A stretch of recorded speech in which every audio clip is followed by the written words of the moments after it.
If you ever played collectible trading card games like Magic the Gathering or Pokemon, Splinterlands will provide a similar experience but through web browser and blockchain wallet. Splinterlands plays like an auto battler, but it is also a trading card game. Yes, it is a blockchain-based game. It's built on the Ethereum blockchain, and you have to create an account or connect an existing Web3 wallet like MetaMask to get started. Which also means that every single card that you see here is an NFT. If it's in your collection, that means that you own it. That means you can resell it, and you can also lend it to other people, and you can also delegate it, which is also really cool. The delegate is basically letting someone borrow your card. It is a free-to-play game, so you can try out the game if you want to, and if you like it, you'll need a Summoner's Spellbook, which costs $10 to begin. You guys, the spellbook is basically like it unlocks the full potential of the game. You can start earning because this is a P2E game. Once you have the spellbook, you also get starter cards and much more. The in-game battles will allow you to pick a lineup of characters called summoners and monsters. Moving on, the cards have different stats, making them more or less powerful. Some of these attributes of the cards include health, speed, attack, armor, abilities, splinter, mana cost. Fun fact, the game gets its name from splinters, which is one of the 6 different character categories of players using different elements in battle. Splinters use in-game language for names, and the main elements used are earth, fire, water, life, death, dragon, and neutral mercenaries. Recently, Splinterlands announced that it has surpassed monumental milestone of 2 billion transactions made on the platform since its inception in 2018. After passing the 3 billion battle threshold in August 2022, this is another significant indicator of the Web 3.0 collectible trading card battle games' sustainable and rapid growth. Splinterlands accounted for 96% of all transactions on Hive, the blockchain on which Splinterlands is built, according to DappRadar.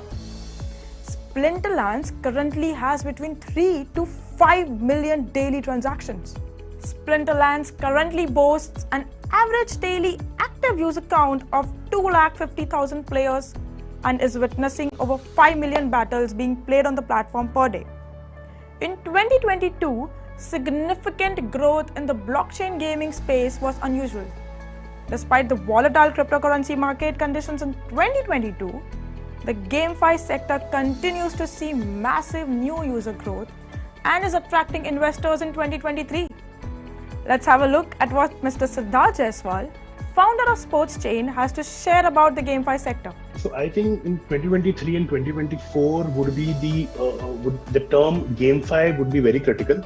As we have earlier seen, the term DeFi was very critical within the cryptocurrency space, but going forward, GameFi would be the biggest sector. That is what I believe, largely because of 2 reasons. One, obviously, game as a sector is very engaging and fun. And because of GameFi and gaming sector, the adoption of cryptocurrency and the awareness of cryptocurrency will also take the first and foremost seat as well.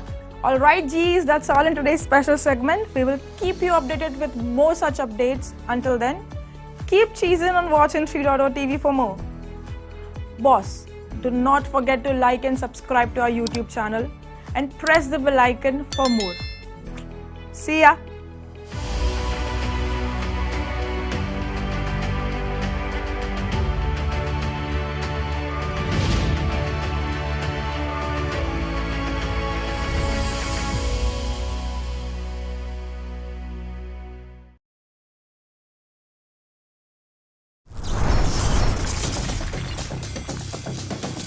नमस्कार, मैं हूं Sandeep कसालकर। 3.OTV के इस खास show crypto crimes में आपका स्वागत है। धोखाधड़ी की दुनिया हो या फिर हमारे आसपास के नकाबपोशों से कौन वाकिफ नहीं होता, लेकिन फिर भी हम भरोसा कर ही बैठते हैं और इसकी सजा हमें जिंदगी भर भुगतनी पड़ती है। बिल्कुल इसी तरह की धोखाधड़ी को क्रिप्टो की दुनिया में रग पुल कहा जाता है। रग पुल एक बहुत बड़ा स्कैम है जिसके चक्कर में लाखों लोगों ने अपने अरबों खरबों डॉलर्स खोए हैं। इस तरह के स्कैम्स में एक अनजान डेवलपमेंट टीम नया प्रोजेक्ट शुरू करती है, फिर सोशल मीडिया और माउथ पब्लिसिटी से लोगों को भारी भरकम मुनाफे का लालच देती है। कुछ महीनों तक हाई रिटर्न्स दिया भी जाता है ताकि और लोग प्रोजेक्ट से जुड़े। एक बार बड़ी तादाद में लोग जुड़ने के बाद ये टीम अचानक सपोर्ट देना बंद कर देती है और पूरी लिक्विडिटी बेचकर गायब हो जाती है। रग पुल स्कैम ज्यादातर डिसेंट्रलाइज्ड फाइनेंस यानी DeFi पर होता है, जो डिसेंट्रलाइज्ड एक्सचेंजेस यानी DEX को लिक्विडिटी प्रोवाइड करता है। चूंकि सेंट्रलाइज्ड एक्सचेंज यानी CEX आमतौर पर DeFi टोकन को लिस्ट नहीं करता है, इसलिए नए प्रोजेक्ट्स के DeFi टोकन के लिए DEX की लिक्विडिटी का एकमात्र सोर्स होता है। अब देखते हैं DeFi पर किस तरह से रग पुल को अंजाम दिया जाता है। सबसे पहले एक DeFi स्टार्टअप अपना टोकन प्रोड्यूस करता है और एक सर्टेन क्वांटिटी DEX को लिक्विडिटी के रूप में देता है। इसे एक इनिशियल डेस्क ऑफरिंग यानी IDO में बेचा जा सकता है या फिर लिक्विडिटी पूल यानी ETH या BNB जैसे अन्य टोकन के साथ संयुक्त में जोड़ा जा सकता है। फिर इन्वेस्टर्स इनिशियल डेस्क ऑफरिंग में कॉइन खरीदते हैं और एक पर्टिकुलर लिक्विडिटी इंश्योर करने के लिए अमाउंट निर्धारित समय के लिए लॉक्ड कर देते हैं। एक बार जब उस प्रोजेक्ट को इन्वेस्टर्स के फंड्स का एक्सेस मिल जाता है, साथ ही हाइप लेवल हाई हो जाता है, तो रग पुल स्कैमर्स के पास दो विकल्प होते हैं। वे या तो अपने टोकन को हाई प्राइस पर बेचकर सभी लिक्विडिटी को हटा दे, या वे इन्वेस्टर्स के पैसे चुराने के लिए स्मार्ट कॉन्ट्रैक्ट्स के बैकडोर्स का उपयोग करें। इसके बाद इनसफिशिएंट लिक्विडिटी होने पर इन्वेस्टर्स अपने टोकन बेचने के लिए संघर्ष करते रहते हैं या फिर उन्हें नुकसान में बेचने के लिए मजबूर भी किया जाता है। इस तरह क्रिप्टो प्रोजेक्ट्स की गुमनामी के कारण एक डेवलपिंग टीम या ओनर के लिए अपनी पहचान के बारे में चिंता किए बिना किसी भी चाल को अंजाम देना बेहद आसान होता है। इस रग पुल स्कैम से अपने आप को खुद को सुरक्षित रखने के लिए हमें कुछ चीजें करनी होगी। कई बार रग पुल फ्रॉड्स को पहचानना बेहद मुश्किल होता है, फिर भी इन शैडी स्कीम्स को पहचानने के कुछ महत्वपूर्ण टेक्निक्स है। सबसे पहले वेल एस्टैब्लिश्ड प्रोजेक्ट्स को ही प्राथमिकता दे। कई बार देखा गया है कि नए वेंचर्स में ट्रैक रिकॉर्ड की कमी होती है जो उनकी रिलायबिलिटी या सेफ्टी को प्रमाणित करती है। उदाहरण के लिए बोर्ड एप यॉट क्लब एक NFT प्रोजेक्ट है। इस प्रकार के प्रोजेक्ट में निवेश करना जोखिम भरा हुआ करता था, लेकिन समय के साथ इस प्रोजेक्ट ने कम्युनिटी का विश्वास हासिल कर लिया है। Number 2, research projects and their creators. Hyper project अक्सर लुभावना हो सकता है, लेकिन इसे अप्रोच करने से पहले अपनी रिसर्च भी जरूरी होती है। निवेश करना है या नहीं, यह तय करने से पहले प्रोजेक्ट, उसकी टीम और ब्लॉकचेन फीचर्स की गहन जांच करना महत्वपूर्ण है। आमतौर पर NFT या DeFi प्रोजेक्ट्स के फाउंडर गुमनाम रहते हैं, वो इसलिए कि अगर प्रोजेक्ट गलत साबित हुआ तो जवाबदेह ठहराए जाने से खुद को बचाया जा सके। कुछ मामलों में फाउंडर्स अपनी बोगस क्रिप्टो पहचान रख सकते हैं, जिसका उपयोग वे वर्षों तक प्रोजेक्ट्स और अकाउंट्स में करते हैं। वहीं दूसरी ओर कई जेन्युइन DeFi प्रोजेक्ट्स अपने स्मार्ट कॉन्ट्रैक्ट्स को ऑडिट करती है ताकि उनके कोड में कोई बग न रहे, और ये इन्वेस्टर्स के लिए सकारात्मक संकेत होता है। ये प्रोसेस महंगी और समय लेने वाली भी हो सकती है, पर इसके साथ ही कई बार ऑडिट इस बात की गारंटी नहीं देते हैं कि भविष्य में किसी प्रोजेक्ट के साथ छेड़छाड़ नहीं की जा सकती। इसलिए किसी भी स्टार्टअप प्रोजेक्ट को अप्रोच करने से पहले उसकी website, Discord channel, road map, white paper और एसोसिएट मटेरियल्स का जरूर रिसर्च करें। नंबर 3, हाई रिटर्न्स का वादा करने वाले प्रोजेक्ट से हमेशा सावधान रहे, क्योंकि DeFi स्कैमर्स को अपने प्रोजेक्ट को फंड देने के लिए लिक्विडिटी की आवश्यकता होती है, और किसी भी प्रोजेक्ट में अगर स्काई हाई रिटर्न्स का वादा किया जाता है तो उस पर सावधानी से जरूर विचार किया जाना चाहिए। DeFi इकोसिस्टम में स्टैकिंग रिवॉर्ड्स और यील्ड फार्मिंग दो सामान्य विशेषताएं होती है, जिनका स्कैमर्स फायदा उठाने या झूठे वादे करने की कोशिश कर सकते हैं। तो आज के लिए बस इतना ही। Web3 में हो रहे तरह तरह के फ्रॉड्स और स्कैम्स और उनसे बचने के तरीकों की जानकारी लेकर मैं संदीप कसालकर फिर आपसे मिलूंगा। तब तक के लिए आप देखते रहिए 3.OTV, और ऐसे ही महत्वपूर्ण अपडेट्स पाने के लिए हमारा YouTube चैनल सब्सक्राइब करना न भूलें। सुरक्षित रहे, सतर्क रहे।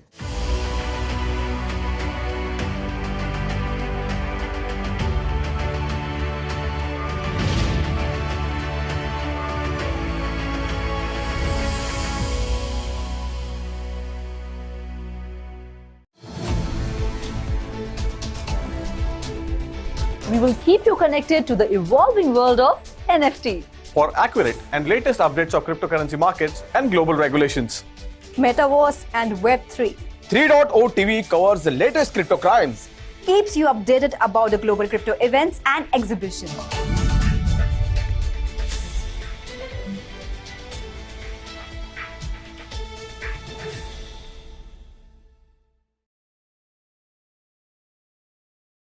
Hello and welcome to 3.0 TV. I am Ruchi Sharma. And I am Vishakha Thakur. For the past few years, the word metaverse was most popular among science fiction fans. And now the entire world is discussing its uses, functionality, and so on. I agree, Ruchi. Various companies have started their metaverse journey by recognizing and understanding their target demographics. According to various reports, the global metaverse market is expected to reach $427.9 billion by 2027 with a compound annual growth rate of 48.2%. Well, those were very interesting numbers, Vishakha. With the growing demand for the metaverse around the globe, many business owners are turning their projects into metaverse technology with the assistance of metaverse development companies in India. And Ruchi, interestingly, various businesses choose to work with Indian companies due to factors like increasing domestic markets, a dynamic startup ecosystem, and a huge skill pool. Wow, the future of the metaverse in India looks really bright. So let's get to know about the top metaverse development companies in India.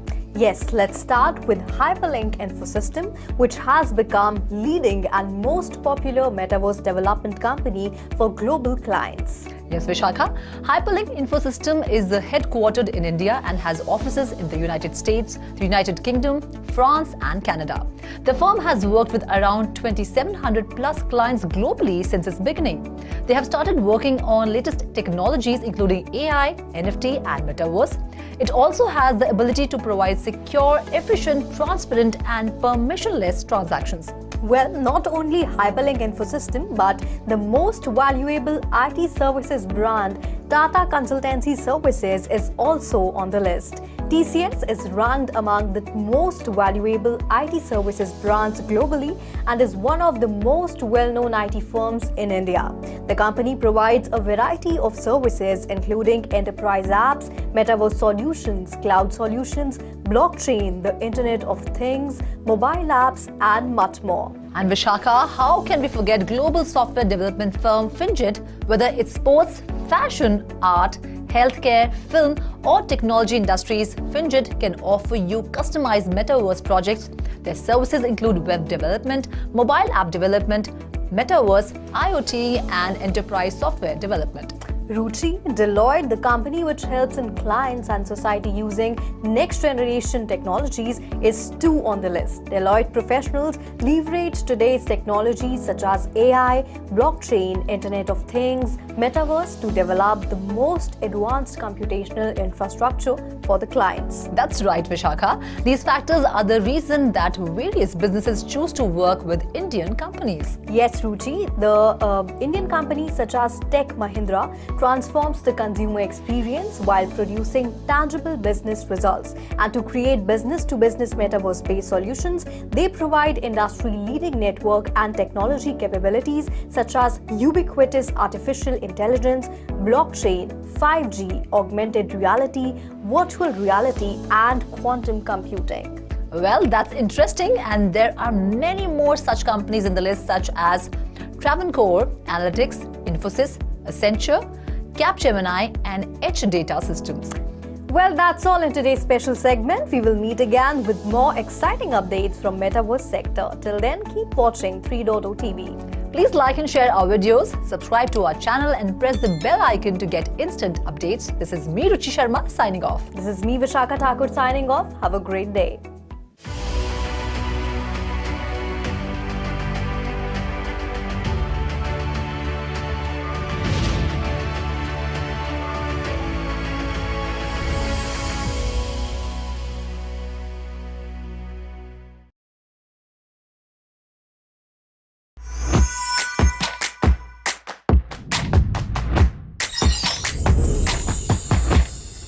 Bosch Electronics and the artificial intelligence-focused crypto protocol Fetch.ai have joined forces to form the Fetch.ai Foundation.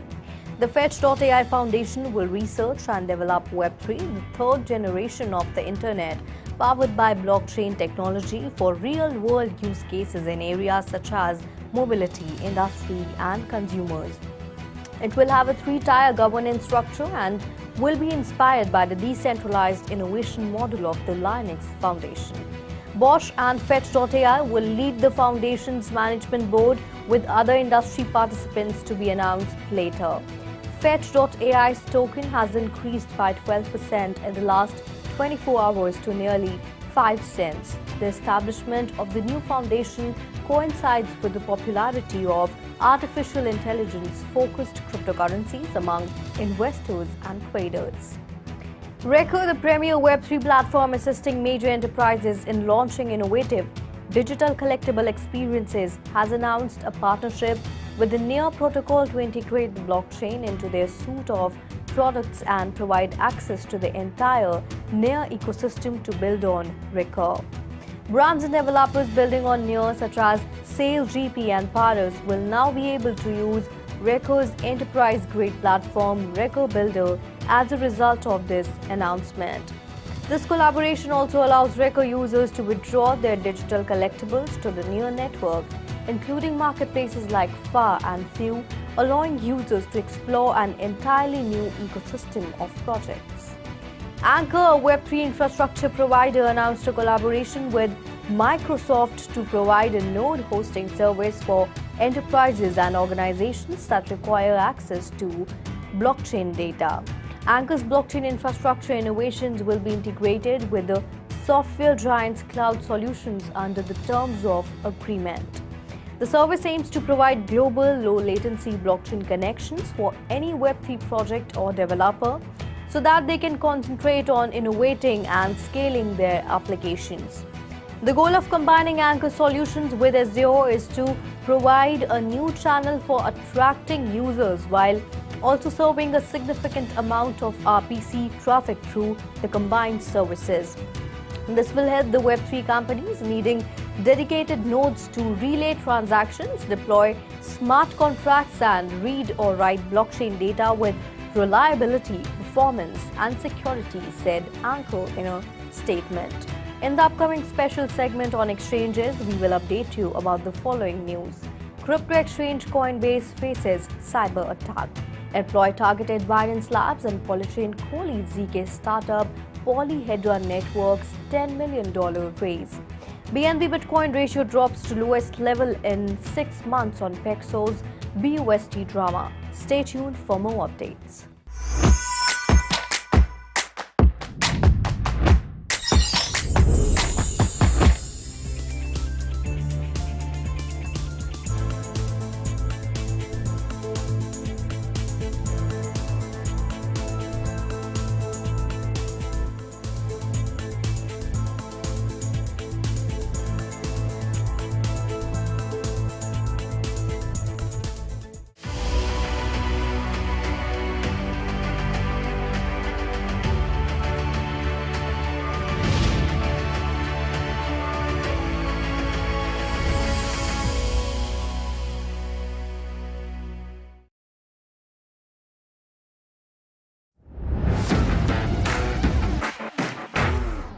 Spotify, the world's largest music streaming service, has dipped its toes into the world of non-fungible tokens by testing a new service called Token Enable Playlist.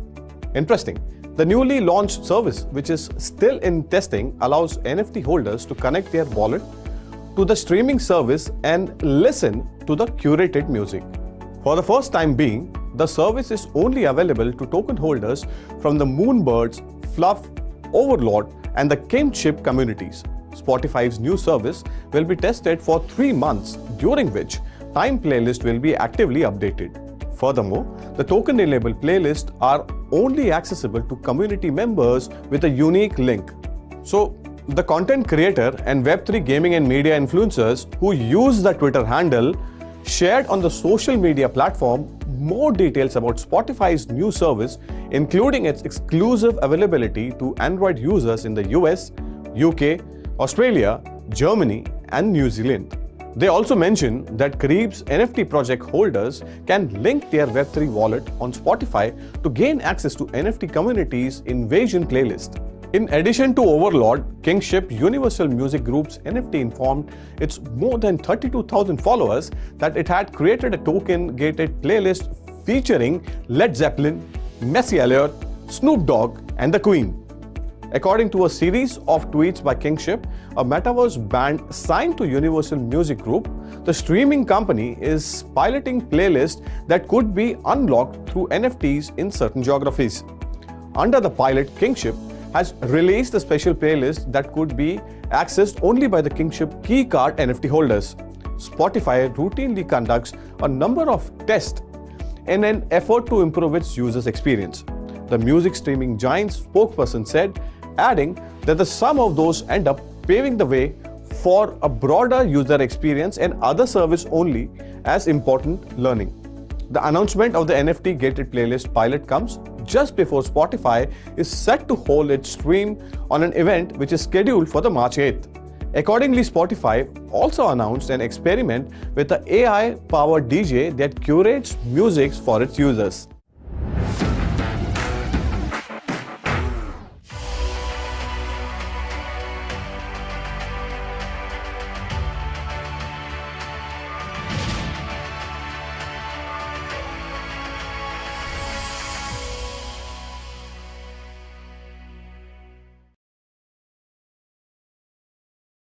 Hello and welcome to 3.0 TV. I am Ruchi Sharma. Although the cryptocurrencies have suffered big time from the lack of regulatory oversight and their vulnerabilities to hacks, Bank of America, the second largest bank in the United States, believes the future of money lies in a transformational asset class, the central bank digital currencies. The investment bank believes digital assets will change the way we interact with money and payments. In a research report released on Tuesday, the bank's crypto analyst described CBDCs and stablecoins as the natural evolution of money and payments.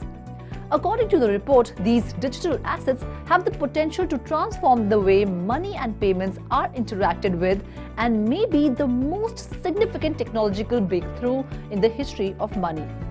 Despite the vulnerability of cryptocurrencies to hacks and the lack of regulatory oversight, Bank of America believes that these digital assets are the future of money.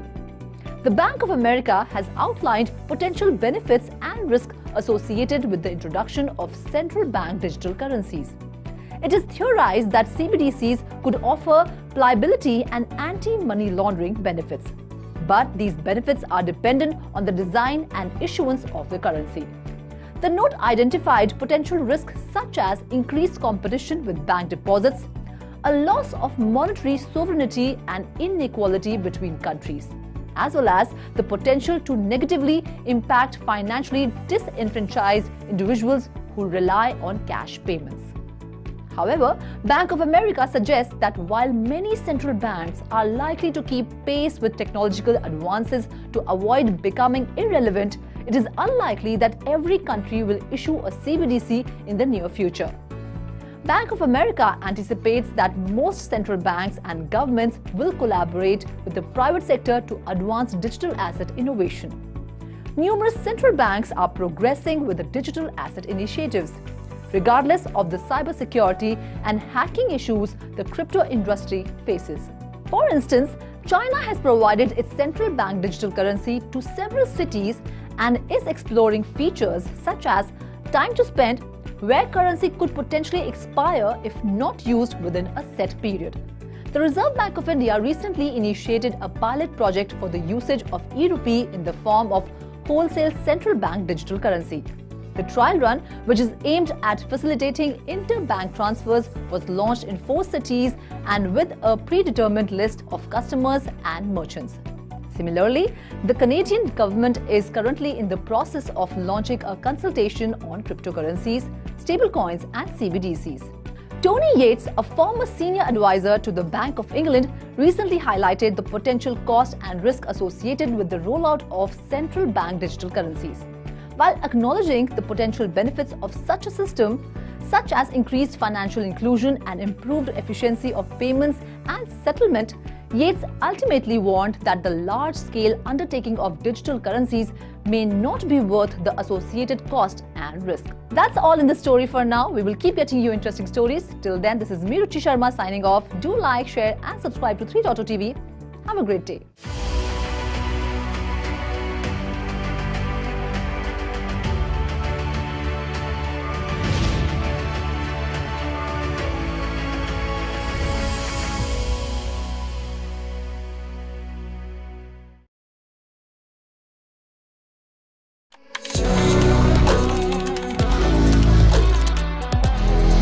Hello and welcome to 3.0 TV. I am Vishakha Thakur. We are at Zeev's Web3 Titans event and I have with me Mr. Ravi Chamria, the co-founder and CEO of Zeev. Welcome to 3.0 TV, sir. Yeah, hi Vishaka. So, Web3 is already driving trillions of dollars into the economic activity. So, what do you think is going to be the impact of Web3 in the future global economy? Yeah, so I think Web3 is growing, especially if you see the last couple of years. It has been growing very rapidly. And just because, you know, this technology brings in a lot of trust and transparency. So what we are seeing is a new version of internet. So we are very excited that, you know, Web3 is going to add new business models, will improve efficiency across industries. There are a lot of consortiums which are trying to do that. So yeah, so it will produce a huge impact in the global economy. So, if you talk about cryptocurrencies, the year 2022 was like a roller coaster ride. So, what do you expect from this year, 2023? Yeah, so I think 2022 has been an exciting year. But the way I see it, you know, like Nassim Taleb talks about anti-fragility. So I believe Web3 is anti-fragile. And these kind of events like, you know, the failure of Terra Luna or FTX or Celsius, etc., they're making the whole Web3 ecosystem even more robust. These are, I would say, early inefficiencies or mismanagement, etc., that needs to be moved out of the system to make the system even better. So we are very excited about 2023. We are already seeing, you know, a lot of exciting developments are happening in the NFT space. A lot of new protocols are coming in on the layer 2 side, on the scalability side. Players like Shardium bringing in sharding chain, etc. And a lot of traction is happening in the enterprise space also, especially after tokenization, both fungible as well as NFTs. So yeah, so we are very excited about 2023. I think we'll see that the market has moved beyond these failures.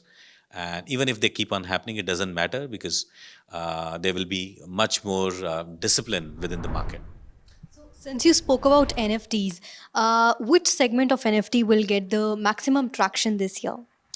So I think now people have already started thinking beyond collectibles. So a lot of startups have come in the music and other media assets. So that's one area. The second most interesting aspect is the whole real world assets, whether it be financial assets like invoices or carbon credits or mutual funds, etc., or it be tangible assets like real estate, etc. So we are going to see not just NFTs, but I'm basically talking about fungible, non-fungible, semi-fungible, all different kind of tokens. Like non-transferable tokens again is going to pick up very well, where you know soul-based tokens or non-transferable tokens will also have already been started. People have started using it for personal credentials or individual credentials. And then we are going to see that in invoices and real estate and, you know, quite a few other kind of assets. So what future do you see of the NFTs? Yeah, so we are very excited because NFT has first time, you know, proven that you can have an absolute ownership and you can have a proper audit trail, which is an immutable audit trail of the transactions which has happened. So the kind of litigations we see and the kind of cases which are pending in the court today are mostly related to mortgages, you know, clear title. That's a big challenge. So NFTs are going to solve just by the sheer, you know, clear title, ownership, transferability, etc. is going to change how we transact assets, you know. So what is the idea behind Zeev's Web3 Titans event? Yeah, so our idea is to, you know, this whole event is geared towards evangelism, building community, and you know increased adoption among of Web3 among the users. Most of the meetup participants are either students or early builders, and who wants to learn, who wants to understand what Web3 is. So whole idea of these meetups is to, you know, interact with more and more people who are interested to know about Web3, who are planning to build in Web3 or who are already building in Web3.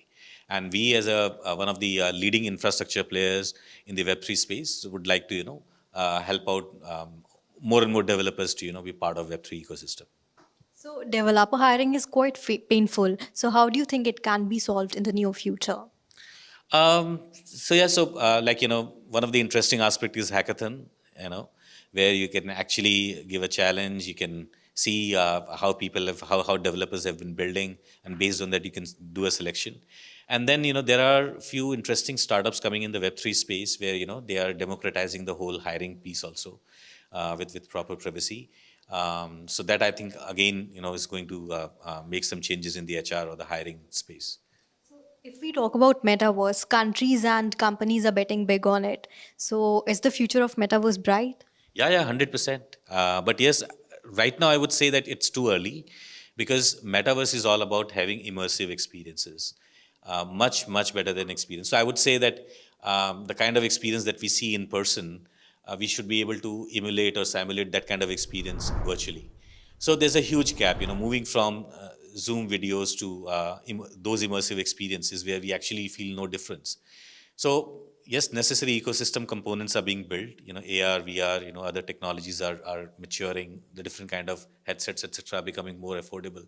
Once this happens, and then blockchain is playing a role to bring in digital identity, financial transactions, token-based assets, etc. A lot of interactions will start happening in a much more trusted manner using blockchain.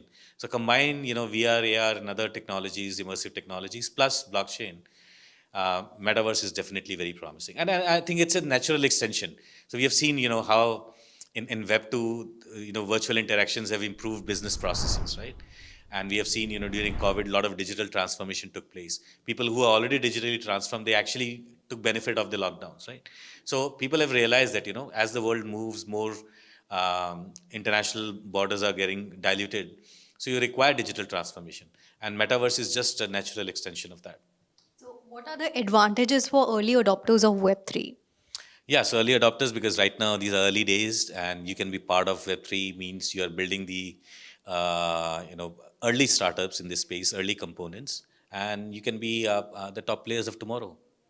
Absolutely. So, all right. Thank you so much, sir, for being on 3.0 TV and sharing your knowledge and insights with our viewers. Thanks, Vishaka.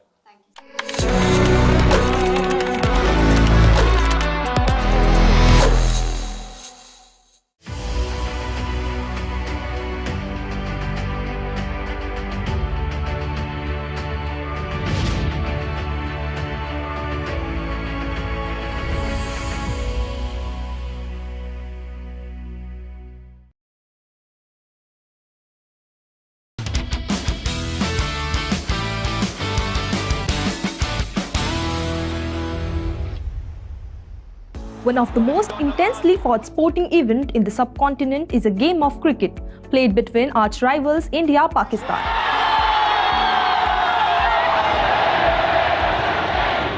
The matches between the two neighboring countries is among the most viewed sport games. Hello and welcome to 3.0 TV. I'm your host Roshni Shingre. Today we will be focusing on cricketing talent between India and Pakistan, who are set to take the metaverse by storm. Let's begin with the update on the Pakistan Super League of 2023 that has marked its presence in virtual world.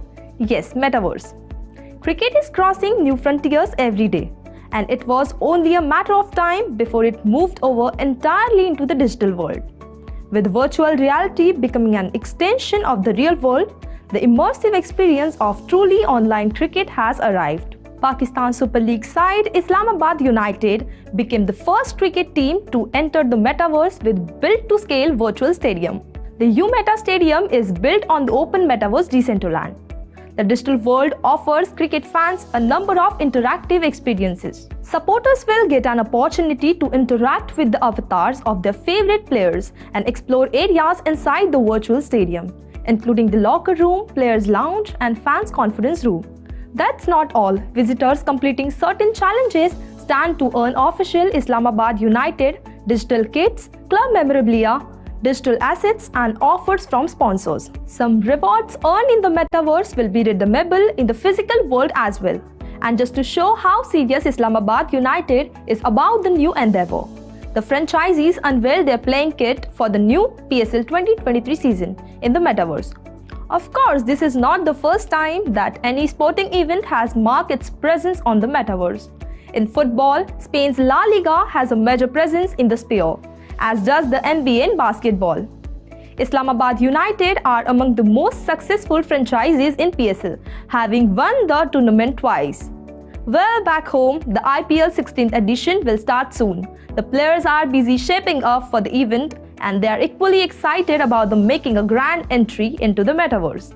Already cricketing legends such as Sunil Gavaskar, Sachin Tendulkar, Yuvraj Singh have launched NFTs. From the current cricketing star, Virat Kohli, Rohit Sharma have also launched their tokens. The environment is filled with excitement and we will have a blockbuster tournament for sure. That's it for the day. For such interesting stories and updates, keep watching 3.0 TV. I'm Roshni Shingre signing off. Do like and subscribe our channel.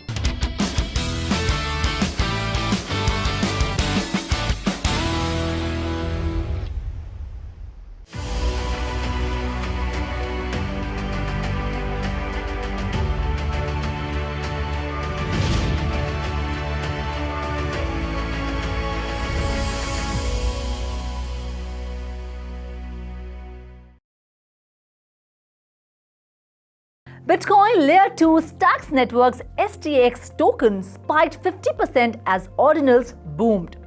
Royalty battle between OpenSea and Blur pushed to new level. K-pop girl group Triple S dances to fans' tune who voted via NFT.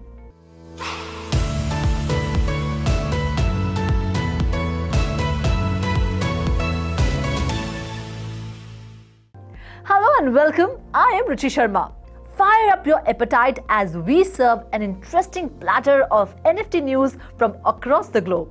In this episode, we will bring you interesting updates on some of your favorite projects and interesting grapevine that you definitely don't want to miss. We will also be joined by special guests on the show for expert view. But first, let's take a look at the biggest news of the week. STX, the native token of Bitcoin Layer 2 Stacks network, has zoomed after the Ordinals protocol unleashed a new narrative of NFTs and smart contract on the Bitcoin blockchain. Stacks, a separate ledger, stores data outside the Bitcoin blockchain, allowing developers to build applications similar to those on Ethereum and Solana. The token has risen nearly 50% to $0.60 in the past 24 hours and has added 125% this month. On Monday, its price jumped to $0.84 and the highest since May. Bitcoin rose 6% this month. Interestingly, Ordinals creator Cassie Rodermore said he had no idea it would explode. He thought he was building something good and was meeting an unmet market demand that NFT collectors had expressed a desire for. Network activity on the Bitcoin blockchain has hit a level not seen since China banned crypto miners in May 2021, according to a report by CryptoQuant.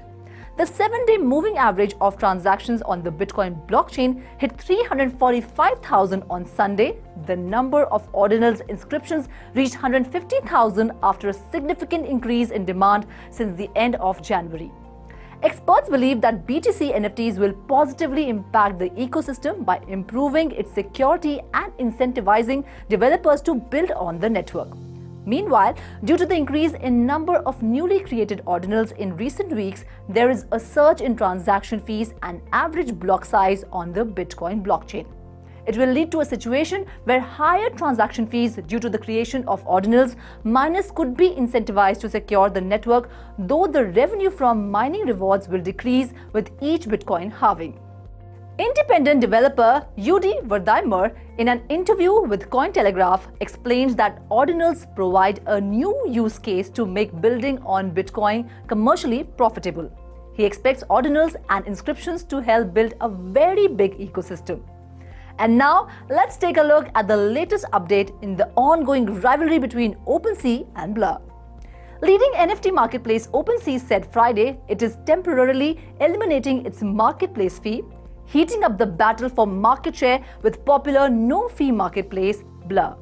OpenSea also said in a tweet that for a limited time it will charge 0% in marketplace fee and default all collections without on-chain royalty enforcement to optional creator royalties starting at 0.5%. Not just that, OpenSea also adjusted its block list of other marketplaces that don't honor full royalty payments to creators, allowing sales on NFT marketplaces with the same policies. It specified that this includes Blur also.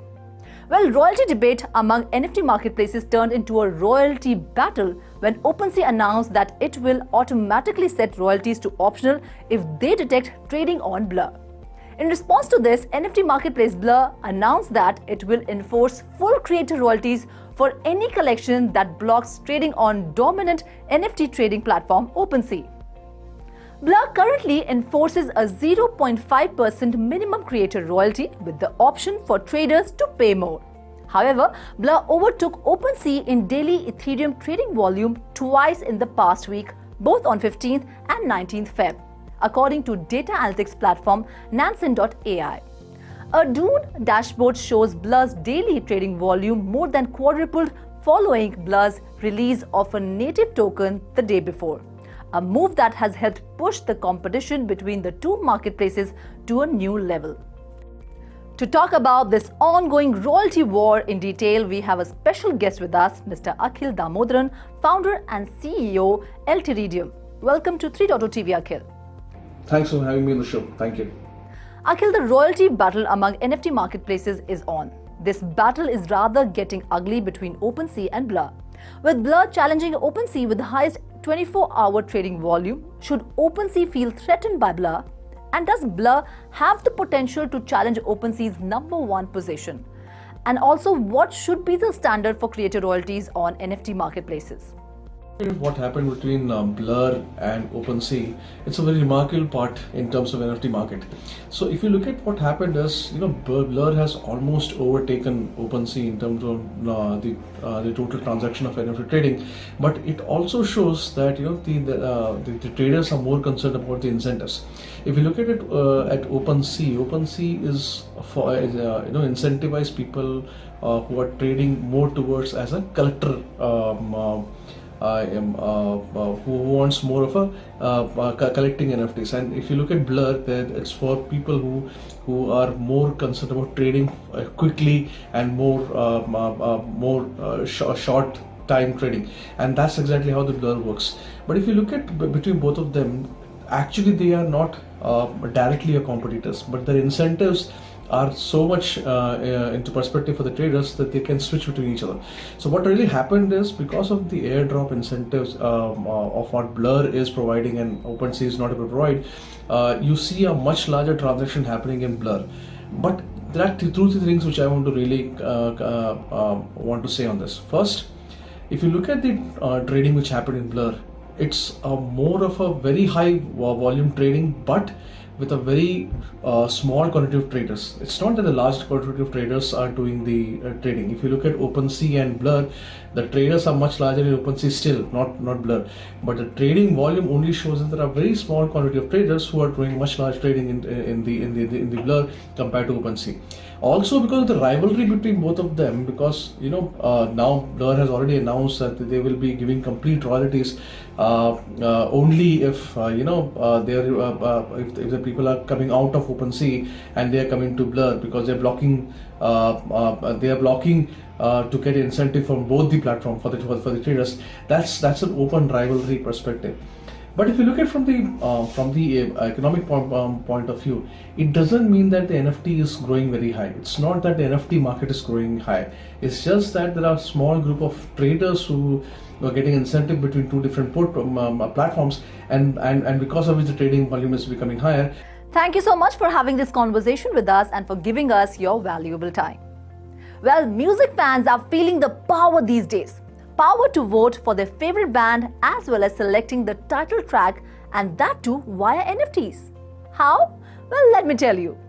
K-pop girl group Triple S launched its latest album using a non-fungible token governance process, leveraging the Polygon blockchain to curate select parts of its creative decisions from expectant fans. Fans had a say in determining the title track for the group's 8-track album, Assemble, via a voting event known as the Gravity. During the event, fans were able to vote using Como, a type of currency obtained through exclusive NFT photo cards known as objects. Fans receive 1 Como for every object they obtain. Como in turn provides users governance voting rights for future activities of the group, including picking the names of songs that end up first on the list of future albums. From December 1st to 8th, 2022, fans use the Cosmo app to vote between 2 songs each day in a tournament format. Song Beam emerged as the winner in the final round, making it the lead track of Assemble. Throughout the voting period, roughly 57,340 Como governance tokens were cast. NFTs are driving big change, from raising charity to launching campaigns to uplift Black, queer and trans community. On Feb 17, Zora launched its Black History Month campaign to uplift 9 Black Web3 artists. Titled The Let Out, the campaign is a celebration of artists and creators shaping the Black Web3 history and future. Created in collaboration with queer multidisciplinary artist Brittany Pierre, the campaign will feature 9 timed open editions. The campaign will run until mid-March, with 1 NFT dropping each week. More importantly, Zora will give 1 ETH to each artist through its curation program. Apart from Pierre, the participating artists include Illich Peters, Aaron Ricketts, Jamie Cornelia, Jay, Natasha and Tuan. One of the artists currently live is Jamie Cornelia's BLQR, which will donate 50% of the proceeds to Southern Freed, Queer, Pride and the House of Alexander. For all you fans who love speed, thrill and mean machines, Lamborghini NFTs are here. Veve, the largest digital collectibles platform, has announced a new collaboration with luxury super sports car brand and manufacturer Automobile Lamborghini to bring beloved Lamborghini super sports car to the platform on February 19th, starting with the Huracan STO as a digital collectible for collectors.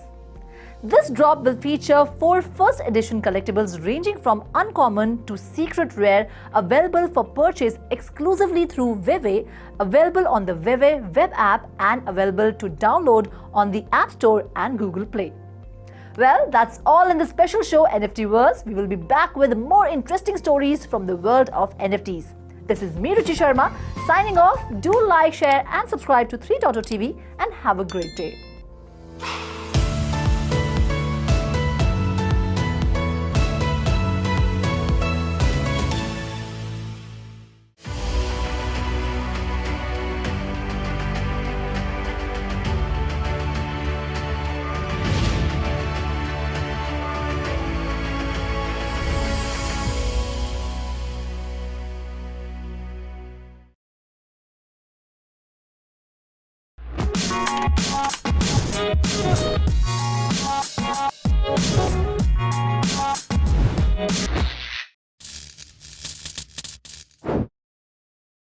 Hello and a very warm welcome to all the viewers of 3.0 TV. This is Manoj Dara. So, Shamik, we are talking about gold-backed stablecoins, and that is the core competent area.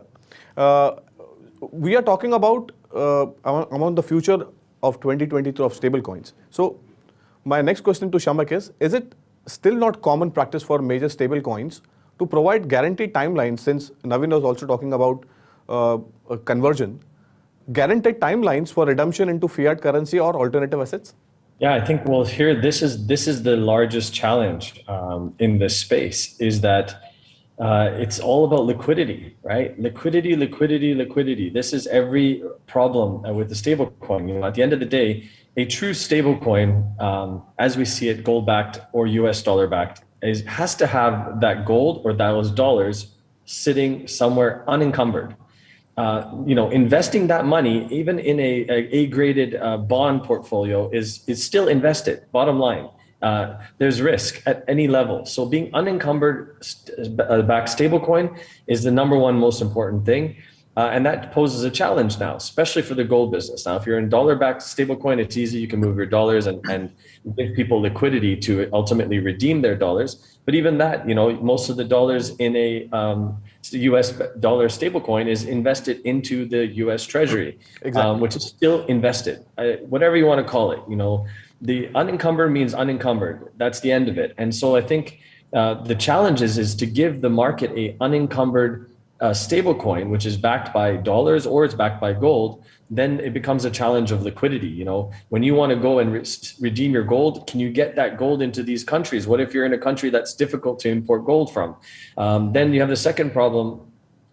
If you want to give them dollars, you have to go and sell the gold from the vaults, take the dollars and then give it to them. It's not instant redeemability into dollars. So that becomes a challenge. And so, then you start thinking, okay, well, maybe I'll get lines of credits against my gold so I can give liquidity that way. And all of it ends up becoming a liquidity problem and challenge. And I think that the stablecoin market needs to grow in a very organized fashion alongside with their liquidity, so that when the market wants to convert it into another asset class, those establishment relationships are established already, and organically they can move seamlessly in and out of those asset class without having to sell the underlying product, which is backing these stable coins. And this is going to be the challenge going forward, is to manage liquidity.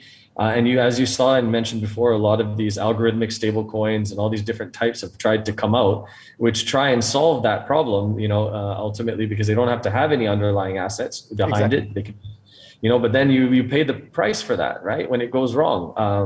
And when your mathematics is off and you get a run on the bank, you now get the Luna problem, which was the issue there.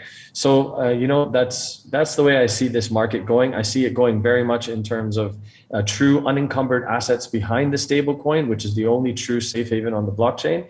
And I think for companies, it will be a challenge now to organically grow their market share and provide liquidity for their market. So Oliver, the challenge is to grow organically. What's your view on that? How do you see this? There are a lot of challenges which Shamik has actually highlighted. What's your view on this? Yes, right. So actually we have already taken on this challenge, and we have also released our own stable coins, which are, for example, USDG, EuroG, and Singapore Dollar G, SGDG. So we have for all major currencies stable coins prepared, and our stable coins are not fancy, they are very simple, and they just work with a one-to-one fiat balance on our accounts. Yet they are not as big as the others, but we are pushing forwards to the adoption. And I think, when we created these stable coins, the idea was not to create a business with the stable coins, but just to ensure the safety of our customers. Because when we see at the giants in stable coins, and we still think that one day this is going to crash, we want to at least give an alternative to our customers to have a stable coin which will not just one day evaporate into hot air. This is the reason why we built our stable coins. And yes, I think Shamik is right. The only thing which you can do to keep them safe is just to keep the fiat balance one-to-one. It's not going to be lent out. It's not going to be used for anything. It's just going to sit there. And redeemability is every day. So whatever amount of coins you have of our stable coins, you can transfer them to any of our Globians platform in the US, in South America, in Europe, in Asia, and you can just cash out the fiat balance behind. Fantastic. And that's what Naveen, both the gentlemen have already mentioned, is cash and cash equivalent. Is the reserve is more important than anything else. What's your view on that? So from a stablecoin perspective, as what Shamik and Oliver mentioned, we are running on a very thin line of trust and confidence. And every time we get above that line, something like FTX or Luna happens, and again, you put it back. Exactly. So at this point in time, it is very important topic which comes up is of the proof of reserve. So many of the stablecoin initially listed used to operate like a bank where everybody has money in their account. But if all of us, a sudden, all of the people decide to come and withdraw the money, the bank says, sorry, we don't have that. Because they have already lent it or they have invested in be it A-grade security or anything of that sort, but it is still invested. So this is the area where the stablecoin importance comes into picture, that the asset has to be there. The proof of reserve is one of the very important element for building the trust of people. So this is one of the area when we wanted to launch Comtech Gold, we wanted to try to have it backed by something which is internationally accepted. So Comtech Gold is backed by standard 1 kg bar, which is internationally traded across the globe. And we did not go in for something like a gold reserve where you say that, okay, I have some reserve lying, my gold is lying in some bigger reserve. That's not the case for us. So that's where we decided that we have a 1:1 backing. And the backing is also by standardized gold bars, which is internationally accepted. All right. So when the investor comes back and says, okay, I need my underlying asset, it's available for him. Fantastic. I mean, since we are talking about the way forward, my next question to Shamak is, in the latest development which we have seen, the announcement has come on from Iran and Russia. They have announced their plan to cooperate towards launching gold-backed stable coins. Will this alter the global view towards the entire currency market? And what is the view on this announcement? I think that the direction they're going is the direction that every 50 odd years has happened for as long as history, right? The depegging and pegging of gold has always happened historically as soon as people stop trusting currencies and so on and so forth. And so they're merely going and going through the same cycle as they were sort of before. Okay. And I think that it's a great move in a sense of inflation and building trust, et cetera, et cetera. But ultimately, it's still another form of asset which is controlled by the government. They can also turn off their taps. They can also freeze the accounts. They can also do everything else that the average everyday user would be worried about. And again, all of this announcement is very much an announcement that is going to have very limited uses in the beginning. They'll be used only for certain trades with certain free zones. It's not for really the everyday guy. It's to trade in certain products, maybe oil, maybe whatever, from a government level, from an institutional level. I don't think it will help kind of the everyday person. And you look at that's one way that Russia and Iran have been doing. But you look at China. China came into Saudi Arabia and said, "Hey guys, please accept Chinese yuan, and we will make sure that we'll give you goods and services for your yuan back in big data and so on and so forth. And if we can't, you can take your yuan and convert it to gold on the Shanghai Stock Exchange." And it's just another form of giving people who are trading with these countries the ability to offload their reserves of another country's currency without going into dollars. And exactly, I think that this is just going to happen more and more as trade imbalances and the risk of embargoes take place with this sort of economic warfare that's happening with the dollar. Oliver, your quick take on the Iran and the Russia announcement. Mm-hmm. Yeah, I think actually it's a logical step to happen. So when the SWIFT system is blocking them out, then of course you need to find another way. Blockchain is the logical way forward, and gold-backed ensures that all parties perceive the same value without having a major currency like before taking place in all these transactions. So I think, yes, it was to be expected. It was expected. Naveen, what is your view? Were you expecting this move? See, it was expected, as what Shamik said, that over years, over history, we have seen people trying to move away from dollar. It started also with the people saying that, okay, now we are going to start accepting euros. Then it started saying that Iran is going to sell their products in their own currency, and they started accepting bilateral trade. So we are going back to the olden days of a barter system or bilateral trades. But is currency only required for government, or is it something required for you and me as retail people to use it? So currently, whatever announcements are coming more at a government level. But can end investor or end customers use the new products or use the new currency? That is what is important. So till the time that adaptability is not pushed down to the end investor or the end customer, the impact is limited to the government. Perfect. So we move to our next segment, which is an investor awareness segment for our retail investors. So my next question to Shamak is, how would you explain these intriguing developments that are for the benefit of laymen who are keen to know about stable coins? So if you can just sum up in very, very short, how can you explain the entire segment to them and how should they approach? So I think that as the stablecoin market increases, I think ultimately and as trust is built, and as we discussed earlier in terms of making sure that the underlying asset, whatever that may be and whatever you choose it to be, is safe. Ultimately, for the everyday person sitting in a village in India without a bank account can now open up their MetaMask wallet and they can hold a stablecoin and they feel safe that their bank account is on their phone. And I think ultimately that's the end user. And then having the ability to go and pay and send money to their family in another country with ease using stablecoin and being of trust that stablecoin is holding its value is sort of the summary of where I see this going from a retail perspective. But just one other kind of point which becomes challenging, I think, is actually we can get into that more when we get into the gold side. But yeah, that's a summary of that from a retail point. So Oliver, how can you explain this stablecoin sector for our viewers? Mm-hmm. So actually, very simple, the stablecoin turns you into being your own bank. And this is also something which we are pushing with our apps to the clients globally that don't have a bank account now, because we are very interested in helping the underbanked and unbanked. So we are seeing that our app actually is a solution for everyone on this planet. They can have their Globiance accounts and they can hold the stable coins of their pegged to the major currency of their choice.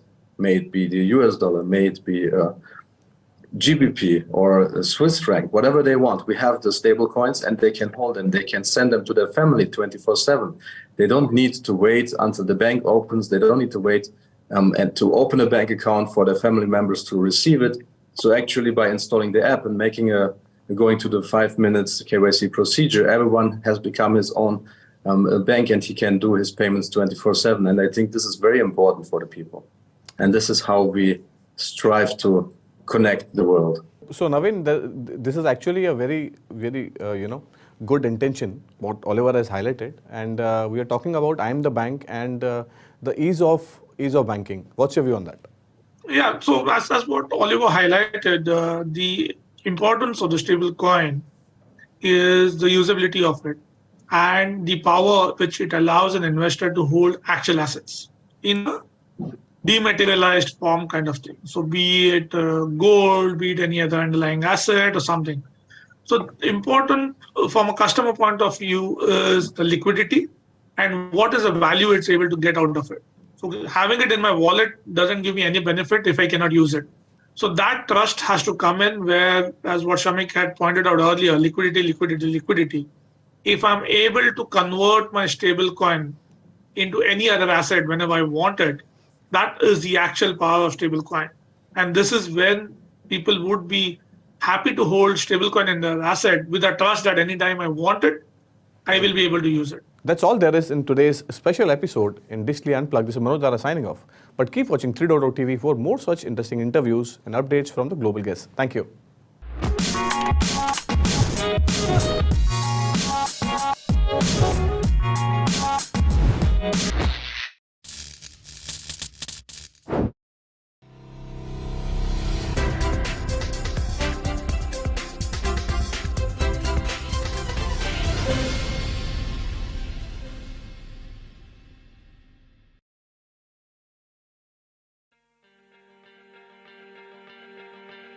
Virunga National Park, one of the oldest parks in the world, is a home to many species, including the mountain gorilla, the closest cousin to mankind, and also listed as endangered species.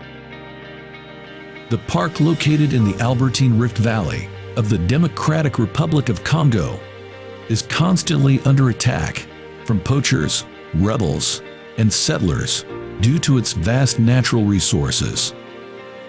For Congo, which continues to battle on two fronts, civil war and pandemic outbreaks such as Ebola and COVID-19, funding Virunga protection is a tough task. Under the leadership of Prince Emmanuel Miraud, the park's authorities have endured fundraising efforts on several occasions. In a latest move, they turned to cryptocurrencies.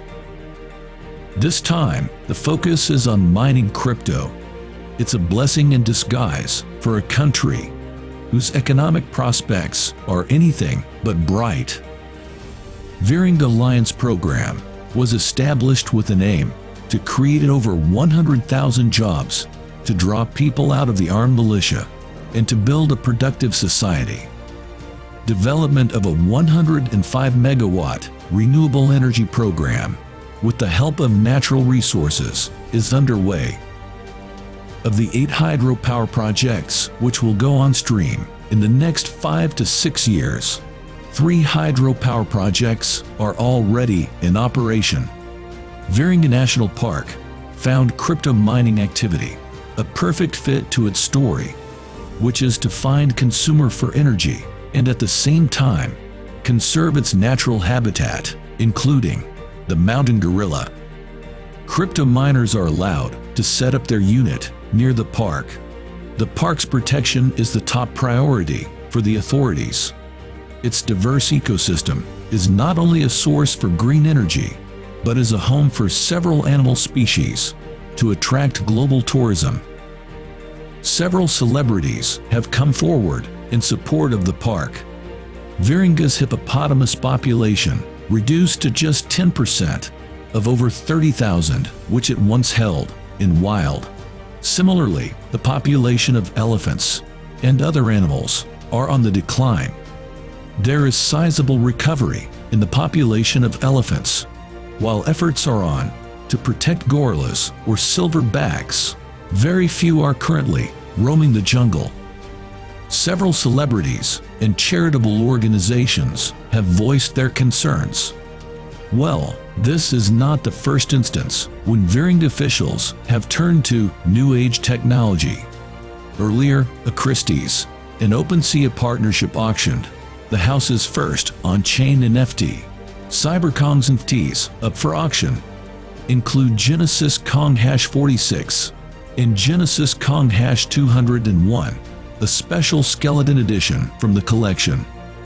Viranga received support from Leonardo DiCaprio's Earth Alliance.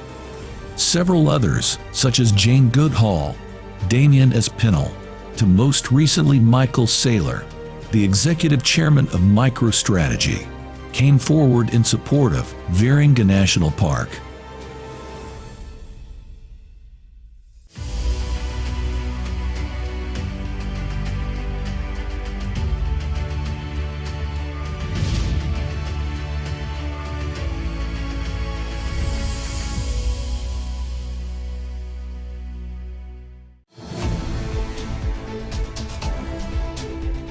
We will keep you connected to the evolving world of NFT. For accurate and latest updates of cryptocurrency markets and global regulations. Metaverse and Web3. 3.0 TV covers the latest crypto crimes. Keeps you updated about the global crypto events and exhibitions.